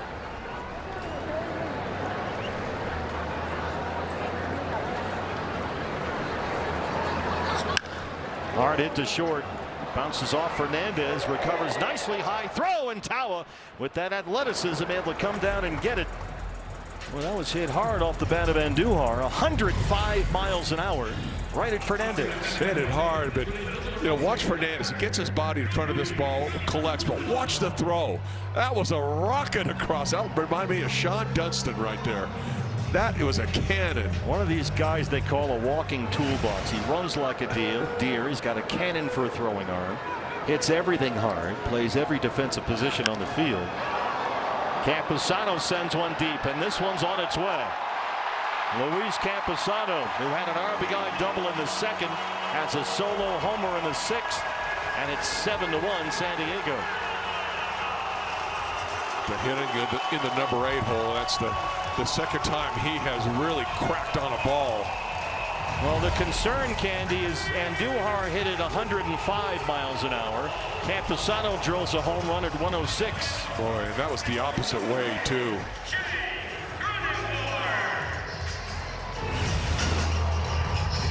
Padres really might have something in Campusano. Little that we've seen.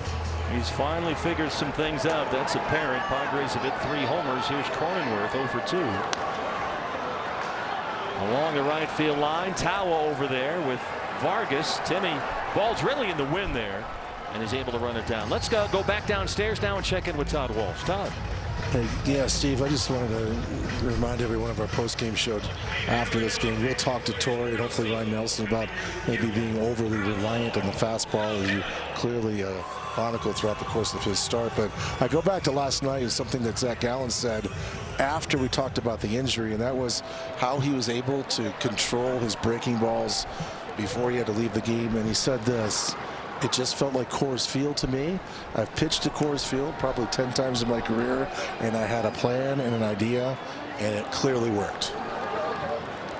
Yeah, that was the thing, Todd, that was so upsetting, not just losing Zach to an injury. And there's a ground ball that Arenado cleans up, but he was in such a great rhythm and tempo. And a terrific play on the other end there by Tim Tawa to get the out. But Campusano's 3rd of the year makes it 7-1 Padres.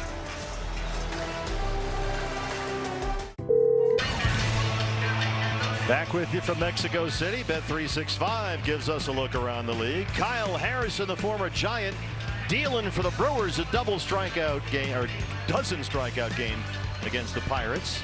Milwaukee a game over 500. Fourth of the National League Central will be there tonight and open up a 3-game set with the Brewers starting on Tuesday at American Family Field. The Brewers, that's a scrappy team. They're scrappy. A lot of injuries as well, but they're finding ways to win. Here we are, back with you from inside this terrific ballpark.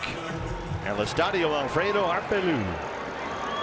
Eldemaro Vargas starts off the 6th, still looking for that hit to extend the streak. He's 0 for 2 against King, who starts the 6th inning at 85 pitches. Really want to see that base hit, this inning going. And not a whole lot has gone right here in this little visit to Mexico City. We don't want to lose Vargas's hitting streak as well. No, it's fun. He has hit safely in each of his first 19 games to start the year.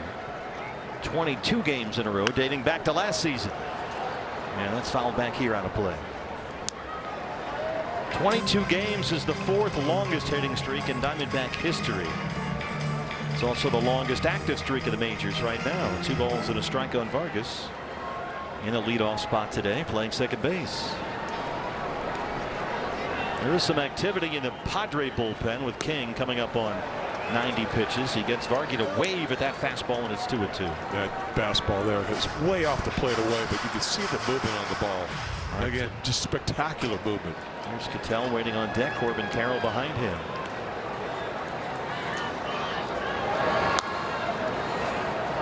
Reaches way down to get a piece of that changeup and stay alive. He's really battling up there. Fastball off the plate, changeup down and in. He said his approach to all this is just go through the day as routinely as he can, do everything he'd normally do as if this hitting streak weren't happening. But when that number gets big enough, it's got to get in your head at some point. Well, it keeps reminding you about it every day. Ryan Thompson in the Diamondback bullpen. Full count 3-2 on Eldemaro Vargas.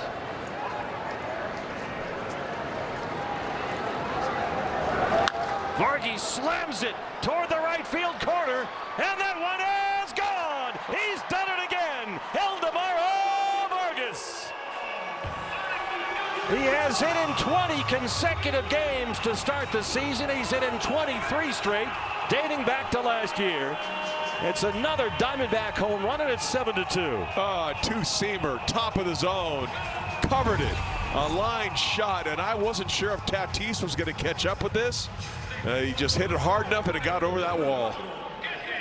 That's the 6th of the season for Eldemaro Vargas, who continues to lead the Diamondbacks in home runs this year. I think we all had that on the bingo card. Marte the batter now. Second Diamondback home run. The only drawback, they've both been solo shots. Fernandez to lead off the 5th, and now Vargas to lead off the 6th. 23 straight games, the 4th longest hit streak in franchise history. Wow, it was fun to see. Yep. Michael King in 5 starts this season had allowed only 1 home run. He's given up 2 in less than 6 innings here today, but granted, it's not your typical big league environment. Well, I think that ball that Fernandez hit, I think that would have gone out of any ballpark. Yeah. And the wind kind of pushed Vargas's home run toward that right field foul pole. Yeah. Otherwise, it might have gone into the Diamondback bullpen out there. Yeah, that's true. Had a chance. Yep. 2-2 on Cattell, who's got DH duty today. He's flied out, grounded out so far. 6th of the season for Vargas, and it's 7-2. Perdomo trying to sit near him, hoping some of that rubs off. Tatis in right, got a bad read and able to recover. Makes a sliding grab. He froze for a moment out there, and that's a platinum glove right fielder. And that one knuckled on him just a little bit, or the wind might have knocked it down. Yeah, he just had trouble reading the ball off the bat here. And he breaks back, he freezes, and then he goes, oh, I got to come in. And then Does a little pop-up slide to make the catch. I think it was that same wind that caught Vargas's home run. Is blowing in right toward that right field foul pole from center. Now it's Corbin, who has struck out twice against King, 0 for 2. Just above the belt, but a strike, says Junior Valentine.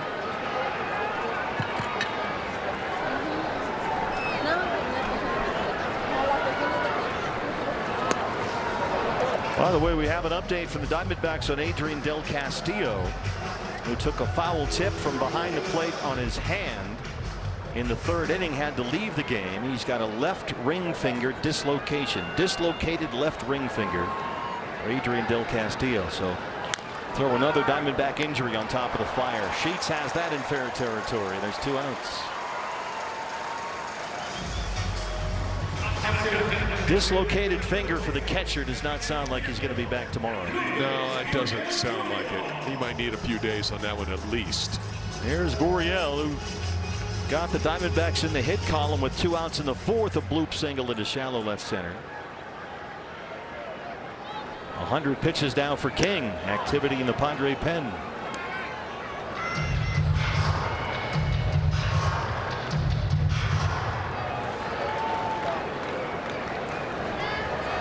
Diamondbacks still have only 3 hits against Michael King. 2 of them are solo home runs.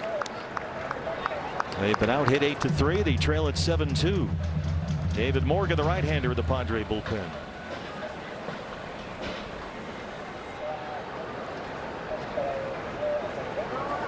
A little 2-out magic.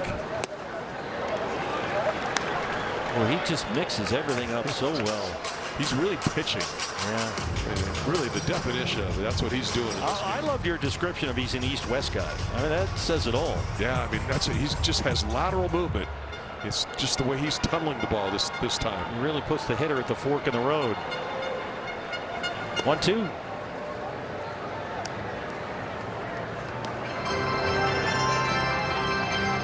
Especially when you have that great movement like he has. Ball flying all over the place. Left, right, it's breaking. He's used his changeup early on really effectively.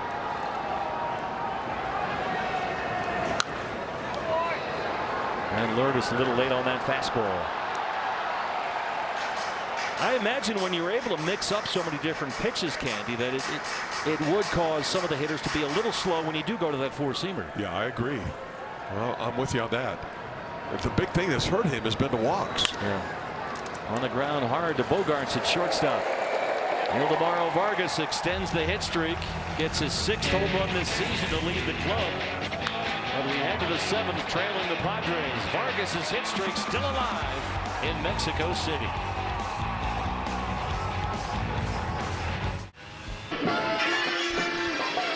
Diamondbacks baseball from Mexico City is being brought to you by Jeep. Hurry in for the Jeep Declaration of Deals. Jeep, there's only one. And by the Window Depot. Shop windows, doors, cabinets, and more at 8 Arizona locations. Well, some of the atmosphere here at El Estadio Alfredo Arpalu, home of the Diablos Rojo de Mexico. No Padres so far today. They have a 7-2 lead. Ryan Thompson on to start the 7th. And he'll get the sharp end of the stick. Tatis, Merrill, and Machado 2, 3, and 4 in the San Diego 7th. Machado's already homered twice. He's knocked in 5 of their 7 runs. Yeah, this Padre offense is having a little bit of a coming out party. Thompson's been really effective, though. His ERA doesn't really reflect how good he's been. Well, one off day can really blow up a reliever's ERA for about 2-3 months. Yeah. There's one guy also that Torrey can really bring in when guys are on base, you know, and that's really saying something. Gets you out of a real mess. Tatis rolls it into center, a leadoff single. He's aboard for the 3rd time. Ahead of Jackson Merrill. Just a hard struck ball, change up, off speed, not of the plate, just hit it up the middle. Now you got to be careful with Tatis. You can run on Thompson a little bit. Tatis, again, he's got good speed. He can steal bases. Well, you mentioned Ryan Thompson's ERA. He's been such a critical arm out of this bullpen. He was shutting down everyone and everything. But had 2 outings last week in that White Sox series and allowed runs both times. Things got a little bumpy. Alec Thomas won't be able to make the diving attempt. He'll play it safe, play it on the hop, and Merrill has his second hit. The problem we saw with Ryan last week against the White Sox was just having trouble throwing consistent strikes and locating where he wanted to. Yeah, that's what happens. That was a little blooper out there that AT just didn't get a real good read on at first, and that ball fell in. Well, this is a situation in which you did not want to find yourself. 2 on, no outs. It's Machado, who has homered in his last 2 at-bats. The guy came into the ball game with a .291 slugging percentage, and obviously that's not going to remain that way very long. Well, we keep giving him opportunities. Get guys on base for Machado. Tatis is at second, Merrill at first. Great speed on the bases for the Padres. Swing and a miss on that big slider, and it's 0-1. The big frisbee got him.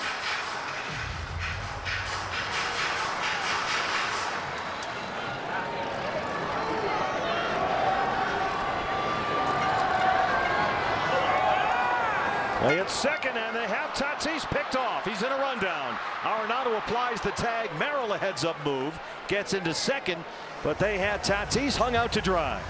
You just had that feeling that he was going to try to run. Candy, that's something they instituted midseason last year, specific to Ryan Thompson because of his unique delivery. Yes. I mean, how do you read that? If you're a base runner, I mean, that's very, very difficult. That's why he's able to pick guys off. That's a big one. That's a planned play that they designed specifically for Ryan, and it's worked several times over the last several months. So it's 0-1 on Machado. And he hits a bouncer backhanded by Arenado at third. Merrill stays put at second, and there's 2 outs. Well, after first and second and no outs, you're feeling pretty good about this inning right now. Thompson. You've got the hottest hitter up. It's Xander Bogaerts, who singled and scored in the second against Ryan Nelson. Bogaerts 1 for 3. He's got a hot streak going now. He's hitting better than .360 in his last 17 games. And a very rough start, 4 for 32. But has really picked up the pace. Jammed him that time. It hangs up in short left. Gurriel's got to hurry up. On the dead run, Lourdes nearly collides with Fernandez. Gurriel thought it was going to come to him, but that wind pushed it back, and he had to get on the high horse, and he was able to get to the spot. So Thompson gets out of a mess. We stretch in Mexico City, down 7-2.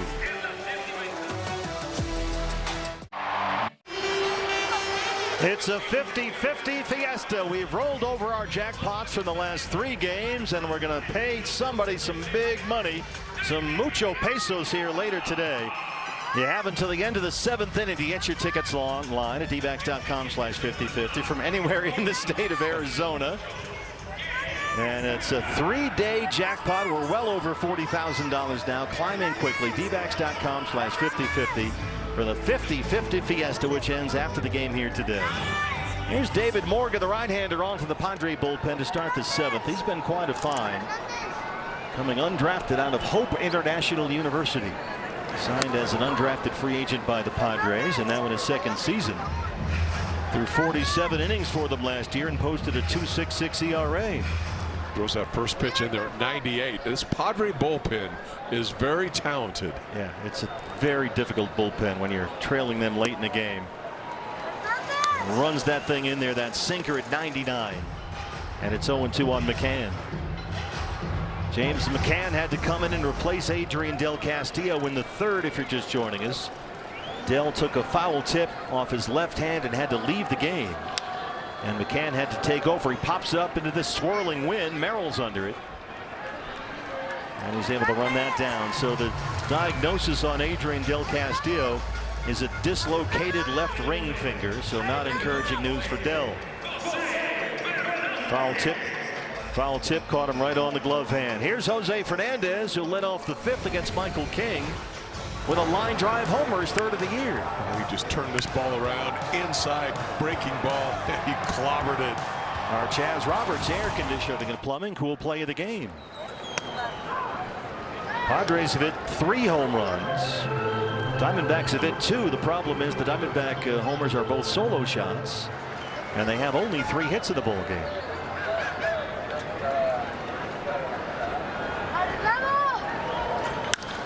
Hernandez hits it hard the other way, right through Gabby Lane. It's by Cronenworth. Another hard hit ball off the bat of Jose Fernandez, who's 2 for 3. Home runs to the left. That time powders one through the right side, using the whole field.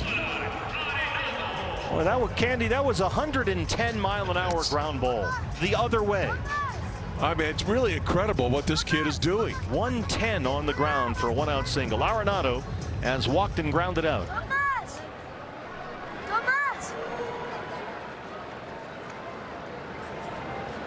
Tell you what, Nolan pops one right here. You get a different game. Very different game. And the way he's been swinging the bat lately, he can certainly do it. Arenado's been a hot hitter, hitting .395 in his last 10 games. Singled twice yesterday.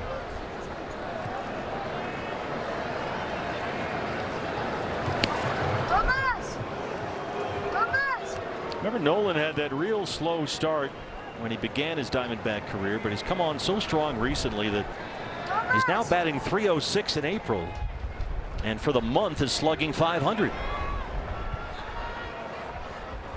Wind is really coming in straight now from center, and Nolan hits it over there. Back-to-back opposite field 1-out singles, and they're on board for Alek Thomas.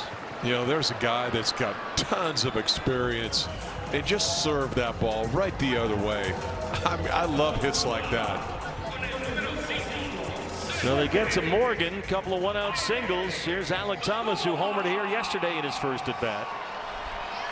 Alek so far has struck out and fouled out. He's 0 for 2. Now a long ball really changes the game. Conference time on the mound for the Padres. Let's check in with Andrew, the home buyer. Catch the best deal for your house by calling me, Andrew, the home buyer. Well, Luis Campusano getting together with Manny Machado. 2 on and 1 out. Diamondbacks trying to scratch their way back into this thing, and a chance for Alek Thomas, who launched that 2-run home run in his first at bat here yesterday. Swinging a good bat right now. You like the matchup. Right-handed flamethrower. If you get a hold of one, get a little backspin on it. Got a different game. Wind still blowing in.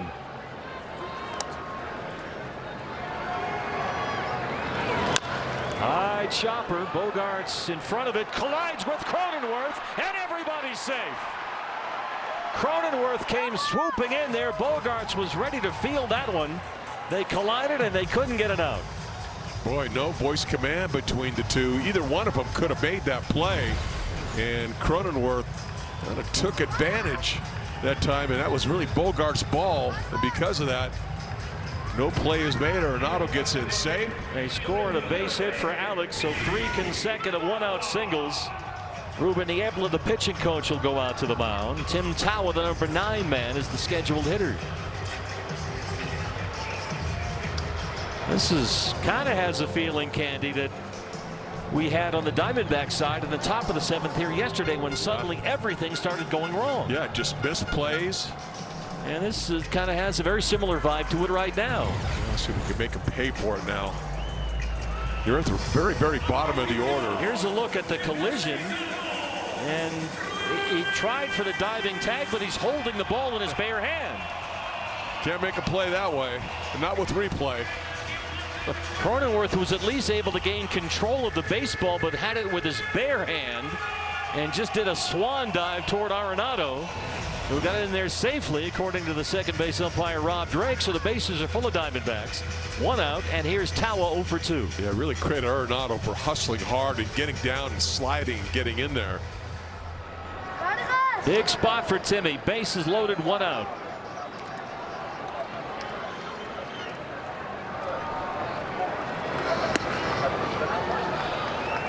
Boy, that's a cutter that did not cut. Cut the wrong way. A backup cutter. That's what it was. Fernandez at third. Arenado's at second. Thomas at first. The wind blowing straight in from center field. Tawa launches one toward the left field corner. That one's headed for the wall. And it's gone. Tim Tawa has hit a grand slam, and Mexico Mexico City, and the Diamondbacks are back within one. He hit it right through the teeth of that wind. What a time for Tim Towers' first of the year. It's 7-6. Morgan gave him a disrespectful ball right over the middle of the plate, right down to shoot, and Tawa turned it around. This ball was clobbered. I mean, it didn't get more than 15 feet off the ground.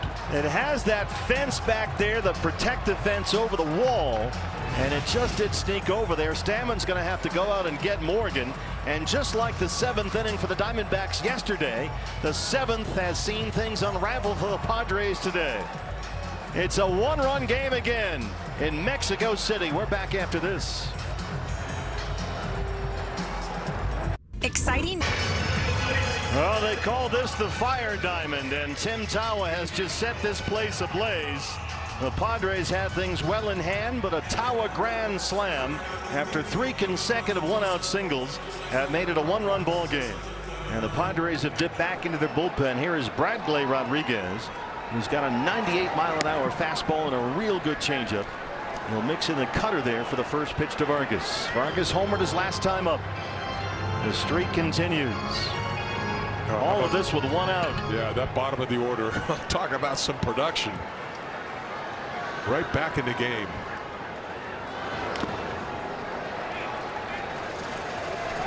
That was a changeup. Things unraveled for the Diamondbacks in that 7th inning last night when they had 3 walks. They had a couple of errors. They had a disengagement violation. They had an injury. Everything went wrong. And now things have unraveled in the 7th today for San Diego. That one caught Campusano in an unwelcome spot.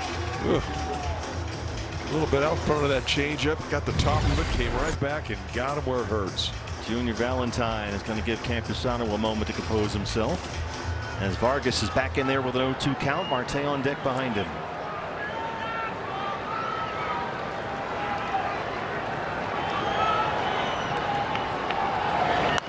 That's fair ball down the line. Vargas shoots it by Sheets. It's in the corner for Tatis. He's got a big arm. Vargas is in there with a double.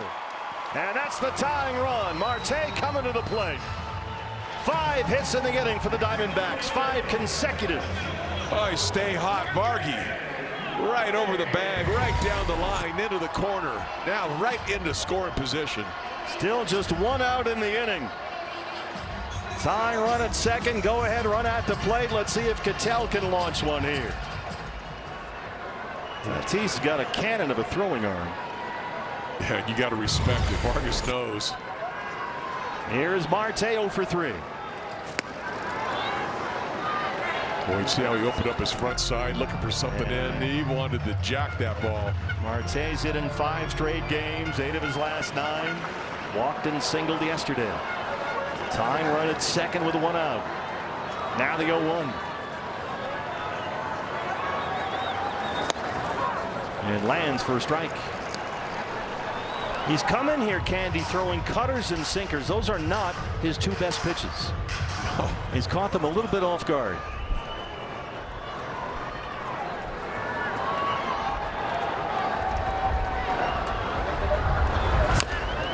One race is on. Rodriguez able to field it. Vargas gets into 3rd. And it's up to Corbin to get that tying run home. And as Vargas moves up. Well, that was a sinker. That was 98 miles an hour. 8th man to bat in the 7th is Corbin Carroll, who was 0 for 3.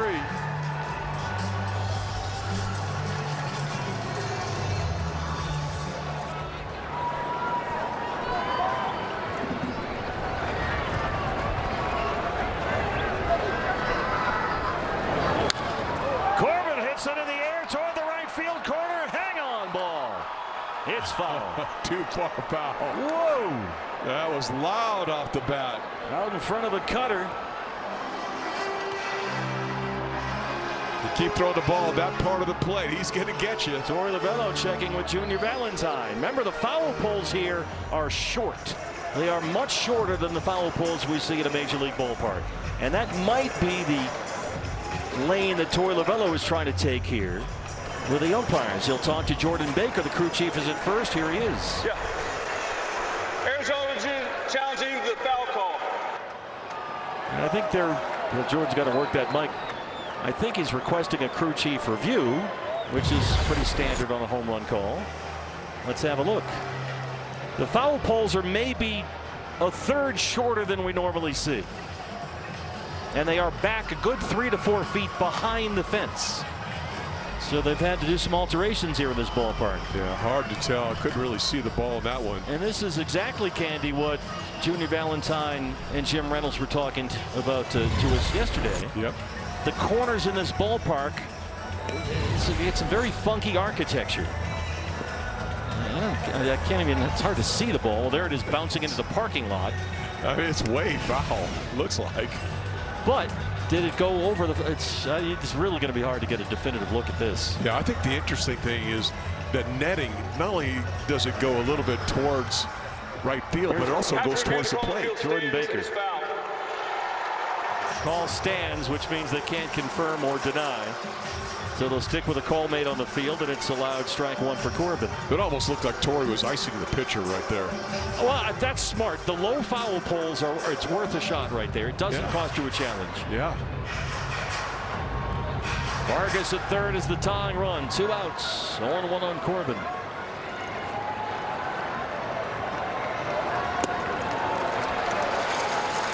Well, he put a fastball at 100 right down Broadway that time. 100. The 8th man to bat, and the Diamondbacks 7th. 4 runs home on the Tawa grand slam. That almost went to the backstop. That would have been a clutch run. Remember, there's not a ton of room back there. Nobody over by third base, so Vargas can get all kinds of a secondary lead. All you need to hear is something through the infield. Yeah, Vargas halfway down that third base line. The 1-2 pitch. Missed well inside with that sinker. J.R. House coaching at third.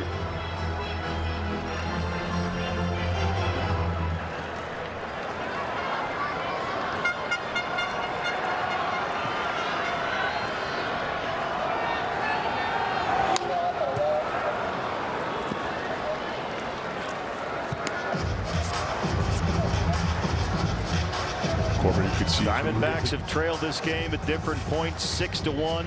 They were down 7-2. Tim Tawa's first career grand slam has pulled them within 1. And now they're a base hit away from tying the ball game. 2-2 on Corbin Carroll. It's full. Not giving him anything right now. You got Gurriel on deck.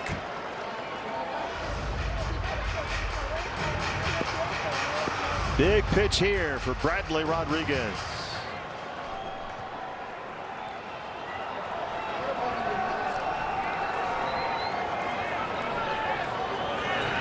Ball 4. Corbin takes his base, stays patient, hands it off to Gurriel, who blooped a single into left center in the 4th. He's 1 for 3. Well, last pitch not even close, way off the plate away. I wouldn't even be surprised if Corbin gets a good look. He takes off, gets himself in a scoring position with the right-hand batter up. It's up to Lourdes. Gurriel came in 1 for 20. That single in the 4th. He's 1 for 3 today. Vargas is the tying run at third. Carroll is the go-ahead run at first. Lourdes hits it fair down the line. Vargas is home. Go Corbin, go! He's on the move. They're going to send him home. Here's the relay. He is safe. Lourdes Gurriel gives the Diamondbacks the lead after they trailed it 6-1 and 7-2. He's back. He's back. Some Pena power here in Mexico City. Just nailed this ball right over the bag down to third base line. Vargas scores easily, but watching Corbin Carroll fly around the bases, that was spectacular. What a difference that patient at bat by Corbin made, Candy. Not only did he get the walk, he ends up getting on base at the go-ahead run. Ruben Niebla out to the mound, the pitching coach. What a great inning for the Diamondbacks. You called it early on, too. It just had that vibe of complete and utter collapse. You had it. You called it. Well, that's what bit the Diamondbacks yesterday, and this thing unraveled just as quickly on the Padres here today. It started with 3 consecutive one-out singles. Tawa hit his first career grand slam. Vargas had the double. Marte moved him to third. Carroll worked the walk, and Gurriel drove them both in.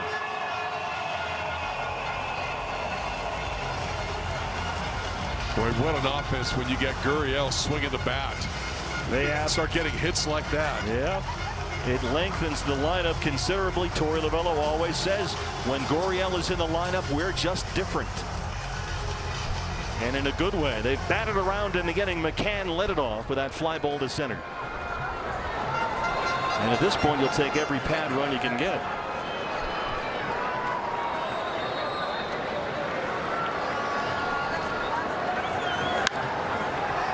First base side, Sheets over to have a look. The wind is blowing it into the seats. It's out of play. We'll jump on that first pitch too. High fastball right down the middle, but elevated. He liked it. Diamondbacks went into the 7th inning with only 3 hits in the ball game, and they have blown this thing open in the 7th.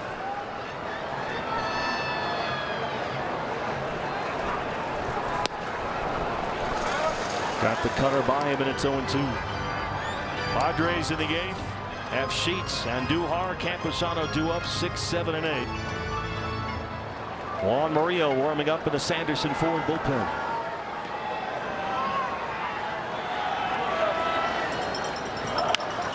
Foul at third. Got to think, Candy, that's also going to boost Lourdes. It was a rough start coming off the ACL reconstruction knee surgery last September. 1 for 20 coming into the game today. And he's had 2 hits, and he's given them the lead here. Yeah, that was a big hit. That might get him going. Yeah, the big hits like that, that's what happens. McCann spins away from that one. It nearly hit him. That's another cutter that didn't quite cut. It backed up on Rodriguez, and it's 1-2. Well, the way our catchers are going down, you can't afford to get hit right there. Wind still blowing in pretty strongly from center field. 1-2 on McCann. Putting on a battle. Fouled that one off.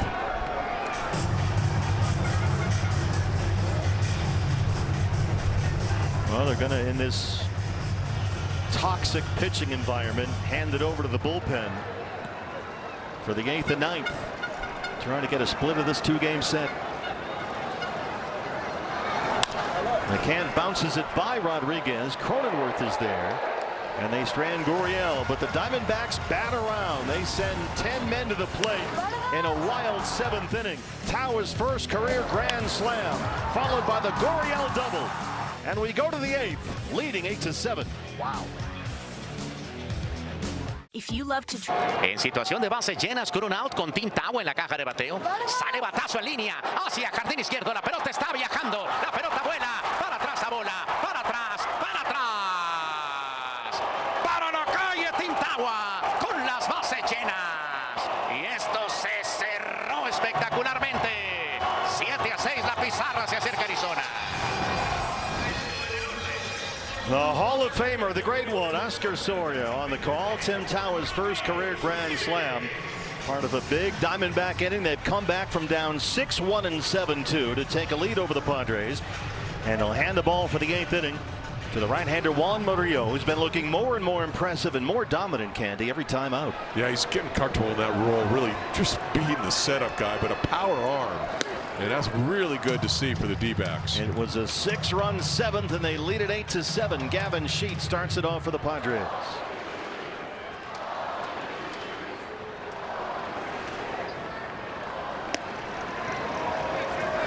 Got to make them earn everything. Cannot be handing out free passes either.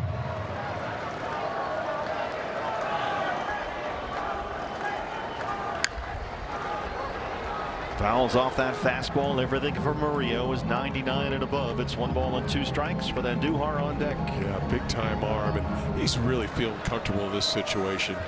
The more and more opportunities he gets.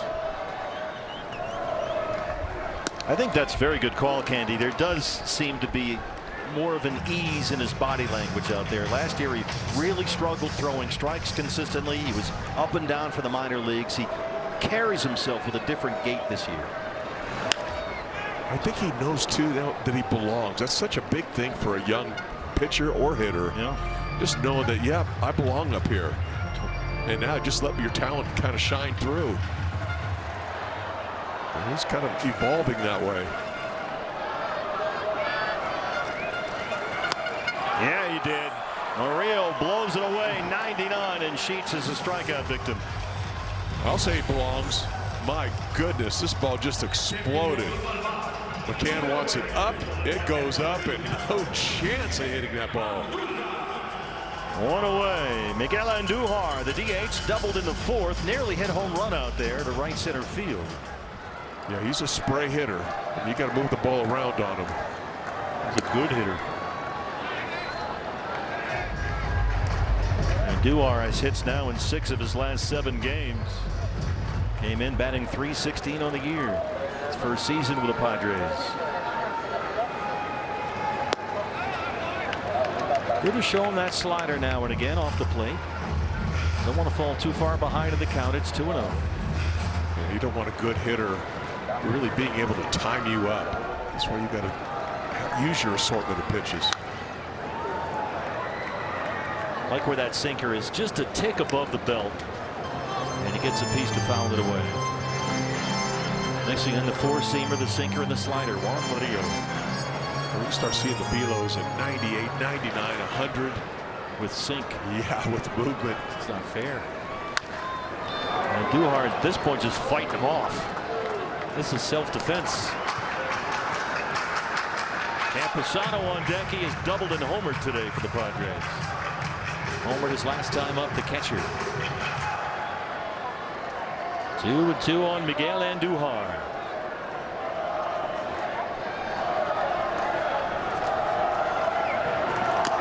Foul tip. McCann hangs on. 2 batters, 2 strikeouts for Juan Murillo. Just let it rip. 100 miles an hour. Hit it if you can. This is when you just let it go, and he doesn't care where it goes, but you're not hitting it.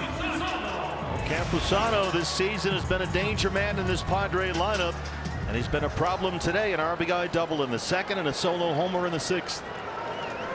The home run is 3rd of the year.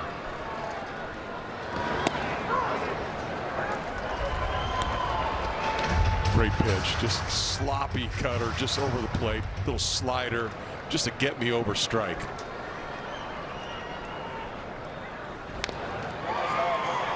Another good one, doubled up on it. Campusano homered Wednesday for the Padres at Colorado. He's homered again today. He has hit in 10 of his 12 games this month.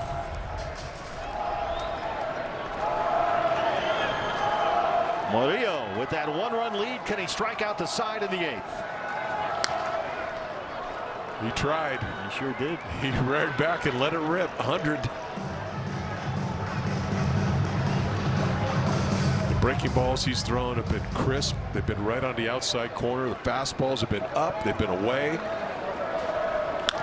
Up the middle, bounces to short. Fernandez, big arm, Tawa. The throw pulls him off, and it gets behind. Boy, Murillo deflected that one. Fernandez did a nice adjustment there just to make a play on it. But Campusano's aboard, and now Cronenworth will hit. Yeah, too bad he didn't make this throw. I mean, he's got the arm to do it like you said. He just kind of yanked it up the outfield side of first base. Might have rushed it just a little bit. Going to get a pinch runner, it looks like. Remember, you can add a 27th man in an international series like this, and the Padres did that yesterday. Sungmun Song, who will come into the game as a pinch runner now, is making his major league debut. And now we've got Junior Valentine huddled up with the entire Diamondback organization on the mound.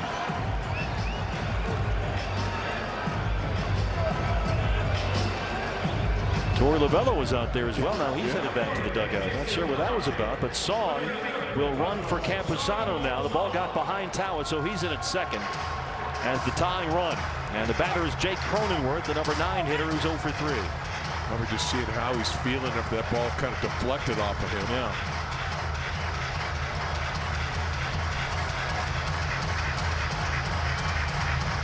Sun Song, signed by the Padres as a free agent into. Torey Lovullo still going over things with the entire coaching staff. I think it's about where to position some of these guys. Here's Cronenworth 0 for 3.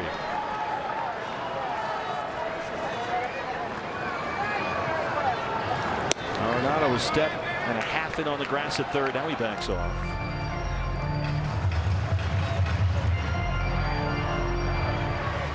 Heck of a way for Song to make his major league debut. Come in as a pinch runner, 8th inning, or the tying run at second.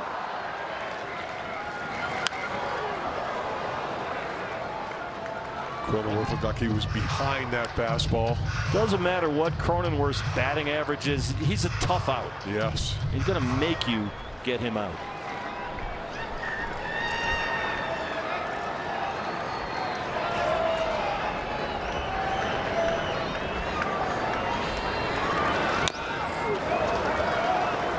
You really love Candy where Murillo's putting these pitches. He is dotting the outside parts of the zone. That was down, but right on the edges.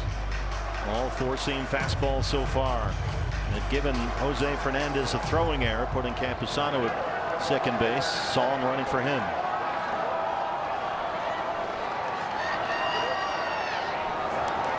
That gets behind McCann, and Song's at third. That's the carom we talked about, Candy. There's, well, nice padding back there behind home plate. There's not a lot of room back there, and it will carom right back to the catcher. You can really hear the thud that it created also. A little trampoline effect. And he comes right back to McCann. Now, that's not much to think about with the runner at second base, but now that he's on third, it's something to consider. And a 2-2 count on Cronenworth.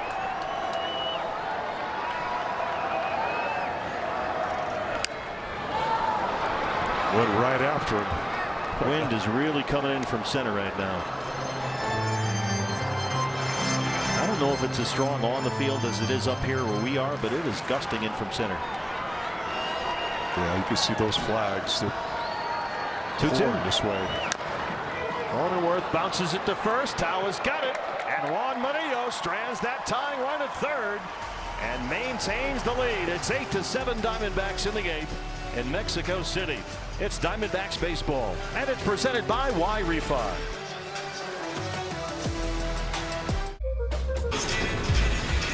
Tom Candiotti, an impressive 8th inning with a 1-run lead from Juan Murillo. Oh, doesn't he have high velocity, but he was making great pitches. He was working the edges, the top of the zone, the bottom of the zone, and gets out of a jam, and now you got a chance to score some more runs and add on to this lead. Jose Fernandez, who has homered, singled, and scored twice, will lead off the Diamondbacks 8th inning against the new pitcher for the Padres. It's the Delaware Blue Hen, the right-hander Ron Marinaccio. He'll throw to Freddie Fermin after they pinch ran for Campusano, so new battery for the Padres. Fermin behind the plate, and Marinaccio on the mound for the Padres in his second season with San Diego after 3 years with the Yankees. Really don't understand how they've given Fernandez. I understand about the error on the throw. Don't know why that wasn't a hit and an error after that ball deflected off Murillo. They put Campusano at second base. They got to change that. There's no way. That's a straight error. It's hard to give him an error on a ball that was deflected by the pitcher. Yeah. But that's what they've done. Fernandez 2 for 3. Leads it off.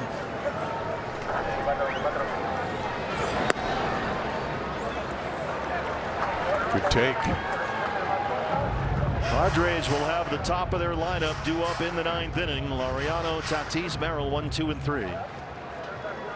3-0 on Fernandez, looking for some insurance runs here.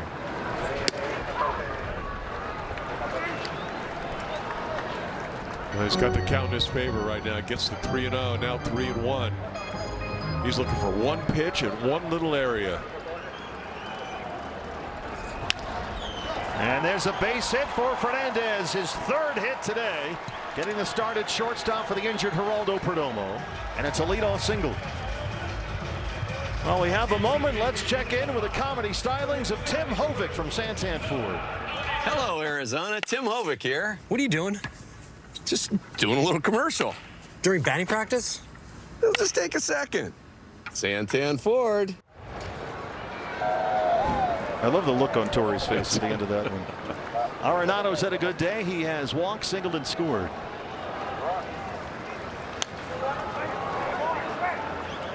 Diamondbacks trailed at 6-1 and 7-2, and then broke things open with a 6-run 7th inning to take the lead. Tim Tawa's first career grand slam got him back in it, and Lourdes Gurriel Jr., a 2-run double, gave them the lead.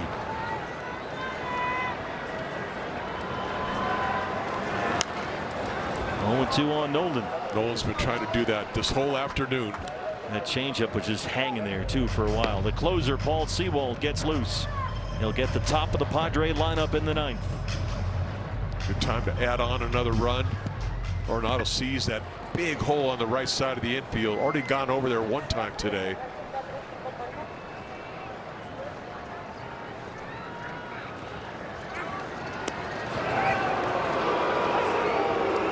Jose Fernandez has Corbin Carroll level speed. We don't often see him attempting stolen bases. He has stolen 1 on the year. If we talk about feet per second, he is right there step for step with Corbin.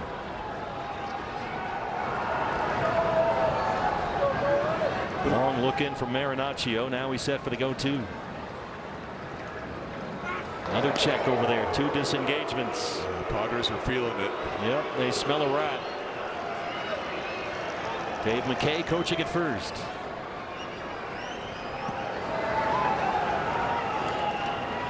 No balls and 2 strikes on Nolan Arenado. Fernandez stays put. Nolan slams it to center. Fernandez will stop at second. A good read as Merrill gets to it. Arenado aboard for the 3rd time. They got something cooking now to start the 8th. Arenado, another great at bat. Just stays inside the ball nicely on this. Hammers it to center. Doesn't roll over the top.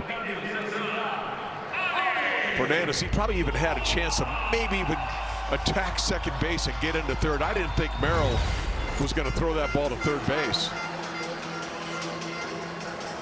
Don't want to make it out on the bases in this situation. Give Alek Thomas a chance. He singled and scored. Just ahead of the Tawa grand slam in the 7th. Corners are in for the Padres. No sign of a bunt from AT. Machado kitty cornered at 3rd, but he's about 2 or 3 steps in on the grass. Sheets charging in from 1st. Now he'll back off.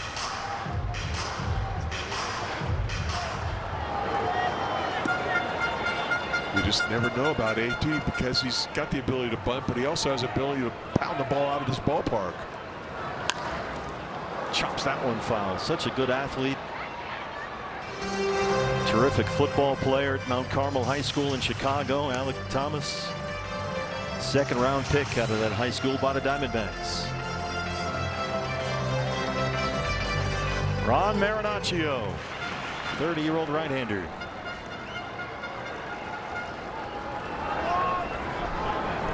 Fernandez at 2nd. Arenado's at 1st. Wanted to chase the high sinker. Hard to hit that one. Yeah. Tawa's on deck. He's got the big hit, the grand slam, and that 6-run 7th.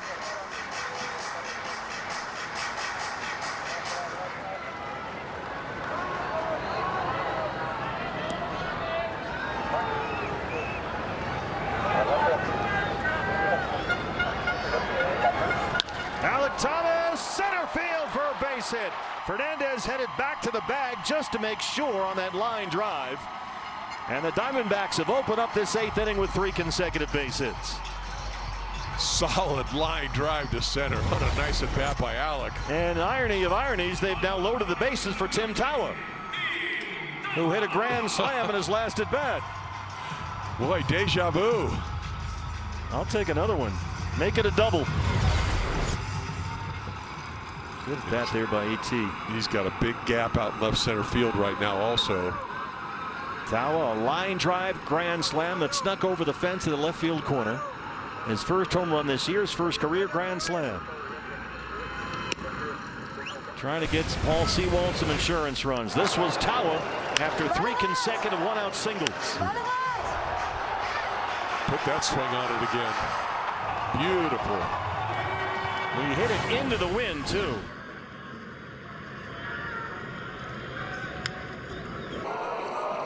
That cutter. He wasn't going to get cheated. Good time to make contact here, and a fly ball will do wonders right now. You're up by 1. You got to get up by 2. Fernandez at third, Arenado at second, Thomas at first. Still no outs in the 8th.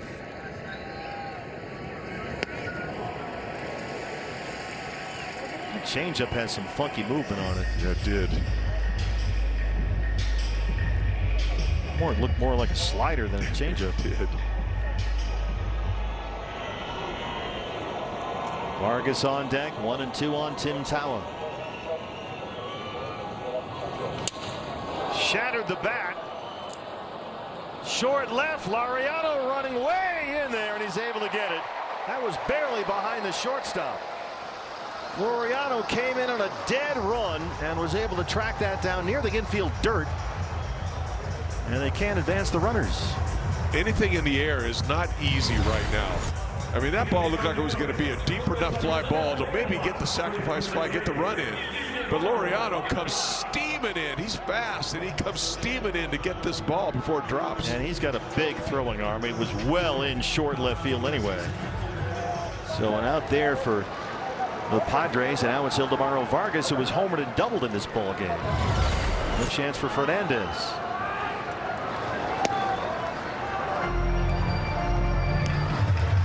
Boy, really right guy to have up right now. I really like this matchup. Righty on the mound, you got Vargas up there swinging a hot bat. He's homered and doubled in his last 2 at bats. Just needs something through the infield here at this point. You'd certainly settle for that. 2 balls and no strikes on Ildemaro. Oh, he's got the count.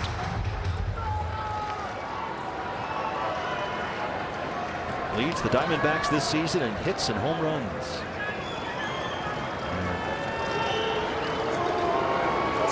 There's a disengagement. Second season with the Padres for Marinaccio after 3 years with the Yankees. Fernandez, Arenado, Thomas, your runners third to first. He was almost taken all the way. Change up low. Remember, no ABS here in this ballpark. It doesn't have the technology, so there's no challenging ball and strike calls. 2 balls and a strike. Fernandez at third, Arenado at second, Thomas at first.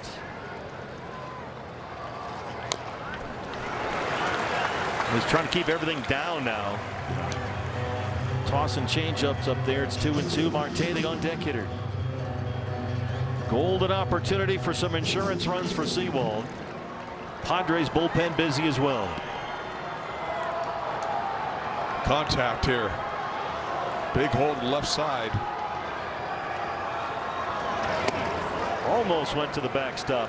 Again, he leaned on that changeup. Well, as a pitcher, you never want to go to 3-2 with the bases loaded. And you can see he was upset after he missed with that changeup. He's thrown him, Candy, 3 consecutive changeups. And it's a full count, 3-2.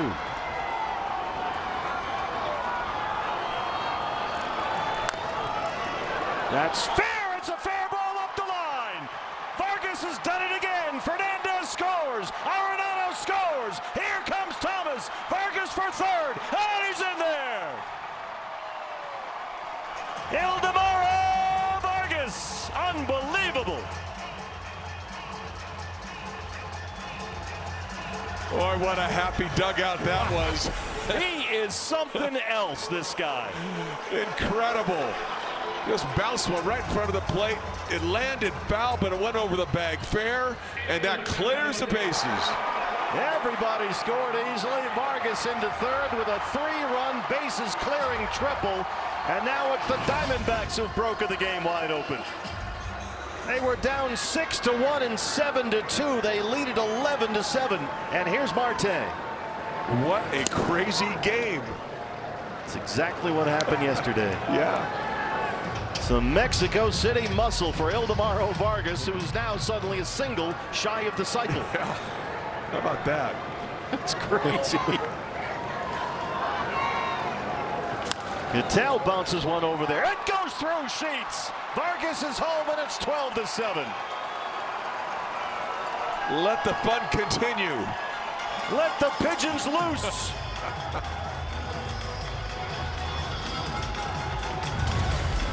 Oh, just finds the hole perfectly on the right side. Sheets is there and doesn't come up with the ball. Gets into right field. Base hit, RBI. All going the D-backs way. Greg Stammen with a slow walk out to the mound as the inning blows up on Marinaccio. Diamondbacks just pouring it on here. 6 runs in the 7th, 4 home in the 8th, still just 1 out. They trailed it at one point 7-2. They lead it 12-7.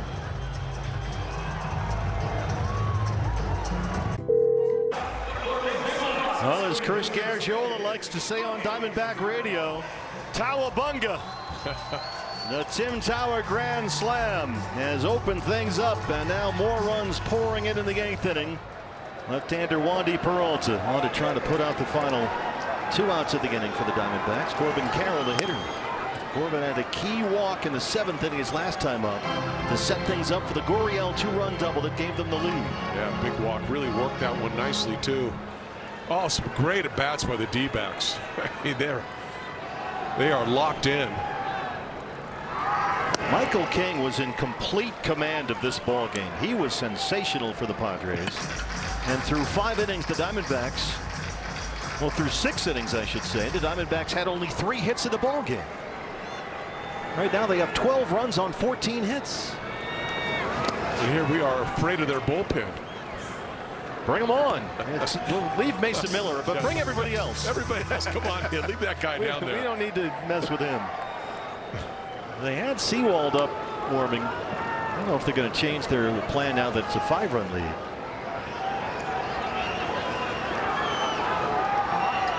Corbin looking to join the hit parade here.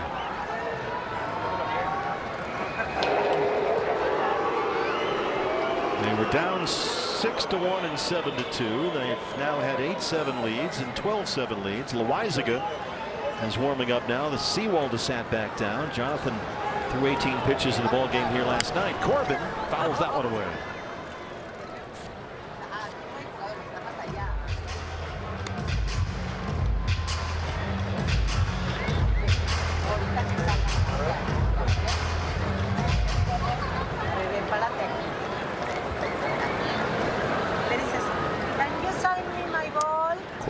His first hit in this game. That walk, though, like you said, that was key.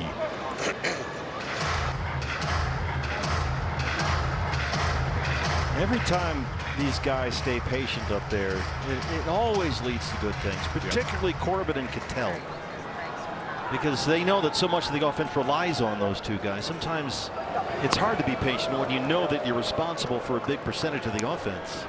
But when they take their walks, you know, the Gurriels and the Del Castillos and the Alec Thomases and Arenados and today Tim Tower, those guys find a way to come through as well. Sometimes you just got to get into the pitcher's head, know what he's trying to do. He's not going to try to get you out with one pitch. He's going to nibble.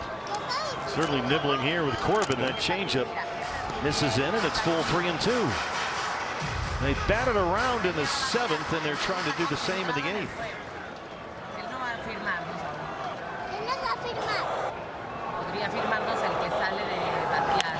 That's a ground ball that's going to roll by Cronenworth. Marte kicks it into high gear. Cattell's into 3rd, and we'll just keep going.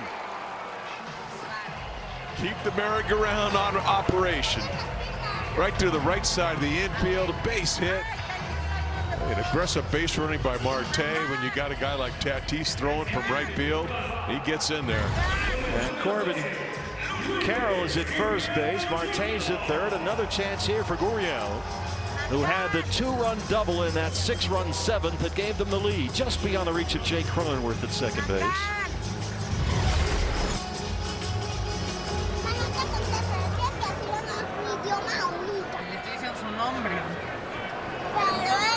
Well, let's see if Gurriel can get a hold of one here. He's had 2 good hits in this game. You wonder, as we wondered before, if that big hit is the one that sort of gets Gurriel back in gear for this season after a 1-for-20 start, coming off the knee injury.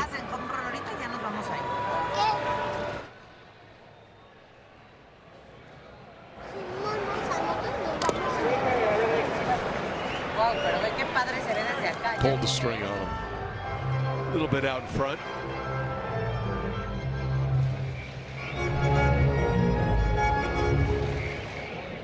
That just takes a base knock right here. Get an RBI, get another run in. Still just 1 out in the inning. The changeup is no good.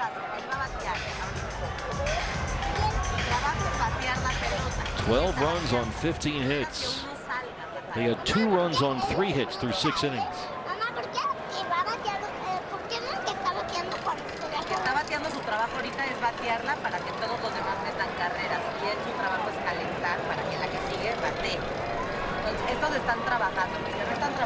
One and 2 on Gurriel.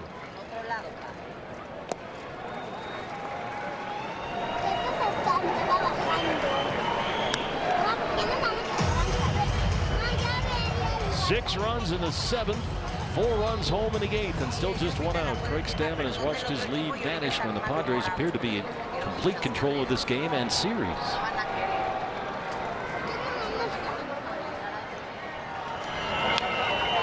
Foul tip. Just keeping himself right there. Diamondbacks are on a flight to Milwaukee as soon as this game is over. Day off in Milwaukee tomorrow. We're to 3 against the Brewers on Tuesday, and then we go to Wrigley for 3 against the Cubs over the weekend. 3 day games at Wrigley, by the way, so that'll be fun. It's turned into a long, even though these are home games, it's turned into a pretty expansive 3-city road trip, a road tour for the Diamondbacks. And again, patient at bats. It's a full count on Gurriel, 3-2. Big hole in that right side. Loris Norman likes to pull the ball, but every once in a while. Staying patient, and it continues to pay off. He'll take the walk. And now they're loaded for James McCann. We'll remind you, you can celebrate Mexican Heritage Night with us on June 4th. It's presented by Coors Light. You can get a special event ticket package, get a ticket to the game against the Dodgers, and this pretty awesome Mexican-inspired D-backs jersey. Date again is June the 4th, dbacks.com/Mex. Oh, is that colorful?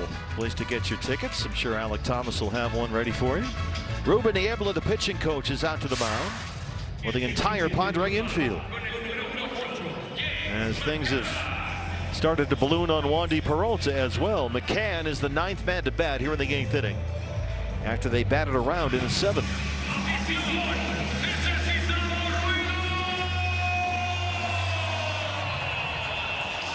With this D-back offense, it has woken up in a big way. Blood in the water, and the Sharks are swirling. Yeah. Top of the order, bottom of the order, doesn't matter. Jorge Barroso will come in and run for Lourdes Gurriel Jr. and presumably take over in left field. Bases full of Diamondbacks, 4 runs already home, only 1 out. And here is James McCann. McCann, ground ball to short second. Cronenworth the tag for 1, and the Padres are out of the inning. But the Diamondbacks, after a 6-run 7th, get 4 in the 8th. And we go to the 9th looking for the split with a 12-7 lead. A century. Diamondback fans in Mexico City enjoying a remarkable comeback after they trailed the Padres 6-1 and 7-2. They have a 12-7 lead as we start the 9th inning, and Jody Jackson, Brandon Webb standing by at Chase Field. It's the postgame preview brought to you by Talking Stick Resort. 13 appearances this year for Jonathan Loaizaga, who worked a scoreless 8th inning here in the game yesterday. Really been the Iron Man for the Diamondbacks down there. He'll pitch in any situation, and he seems like he's always ready to pitch for Torrey. Well, he gets the top of the Padre lineup. Mariano, Tatis, Merrill, 1, 2, and 3 in the San Diego 9th. D-backs have out-hit the Padres 15-10. They lead at 12-7. There's that hard sinker from Loaizaga. You'll see that a lot. 97-98. He'll throw the curveball to the righties. Saves the changeup, mostly for the lefties.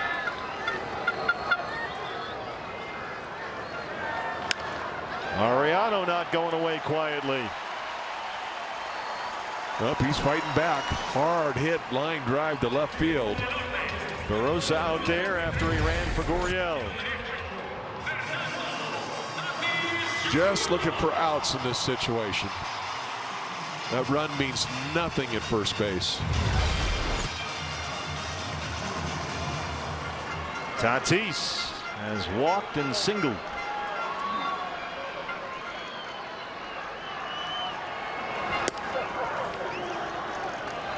One thing with Tatis that's been a bit of a problem for the Padres, it's one reason why he's not homered this year, is that his ground ball rate has spiked way up. He hits a lot of balls on the ground, and Loaisiga with that sinker, that might be a good matchup for him.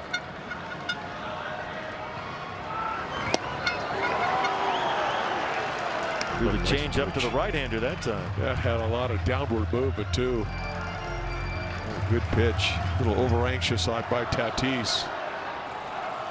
Make him expand. The 0-2. That's a good 0-2 pitch. You want to keep everything down and away to Tatis as much as you can, especially if you have spin on it. Merrill on deck.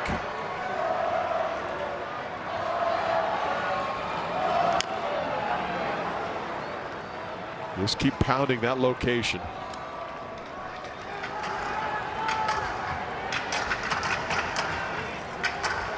Jackson Merrill, the on deck hitter.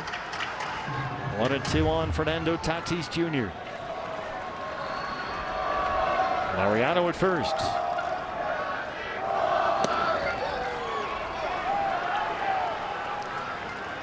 Dude, not a bad pitch. Tatis really jackknifed on that ball. Thought it was way inside. That almost clipped the inside corner. And that's the effect of pitching on the outside part of the plate. You get the batter looking out there. Now it's 2-2. Well, you don't want to make this unnecessarily interesting. The base hit by Laureano. Now with 3-2 count on Tatis to start the ninth. Got the heart of the Padre order coming up next.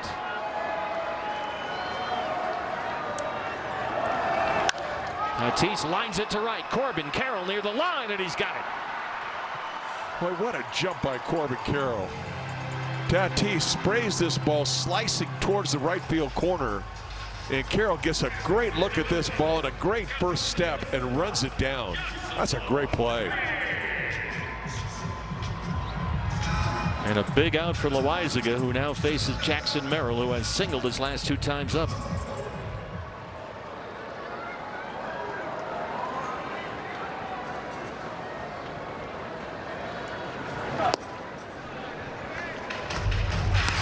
This is a Padres club that came in with baseball's best percentage-wise, the best record in the major leagues, leading the National League West. Winners of 16 of their last 19 games, including yesterday. Loaisiga trying to put him away here and get a split in Mexico City before we leave for Milwaukee.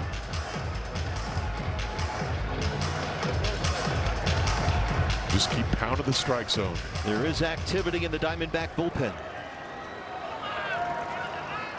1-1 on Jackson Merrill.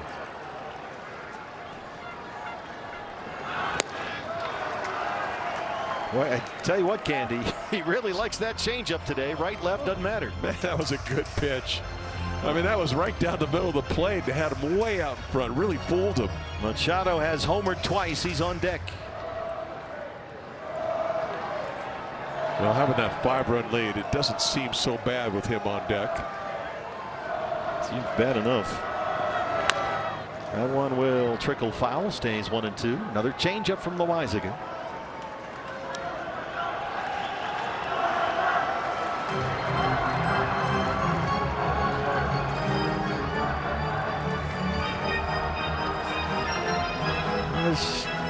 You don't quite have the lockdown factor with Loaisiga. It's been a bit of a roller coaster for him, so they do have some activity in the bullpen.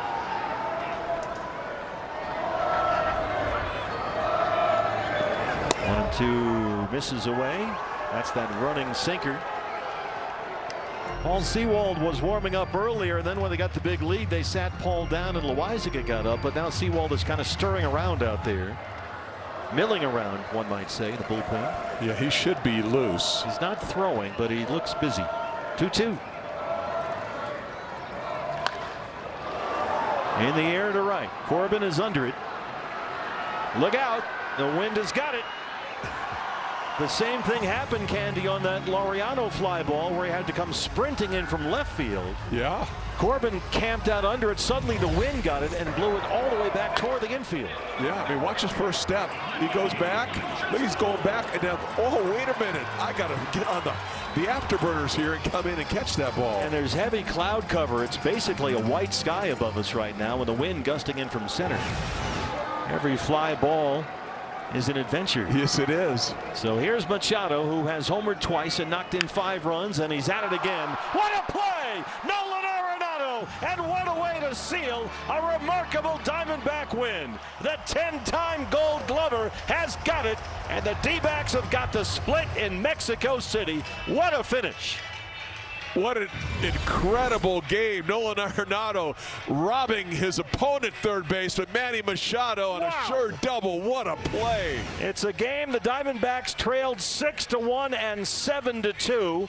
They exploded with a 6-run 7th and a 4-run 8th. And after trailing 7-2, they win it 12-7.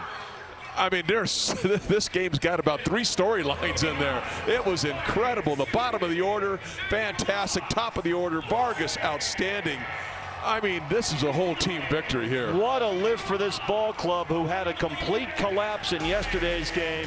And boy, they have turned the tables on the Padres. Get Jody Jackson and Brandon Webb ready, because they got a lot to sort through, you guys. Enjoy it. What a finish here in Mexico City. Webby and Jody coming up next from Chase Field. Wow. Quitting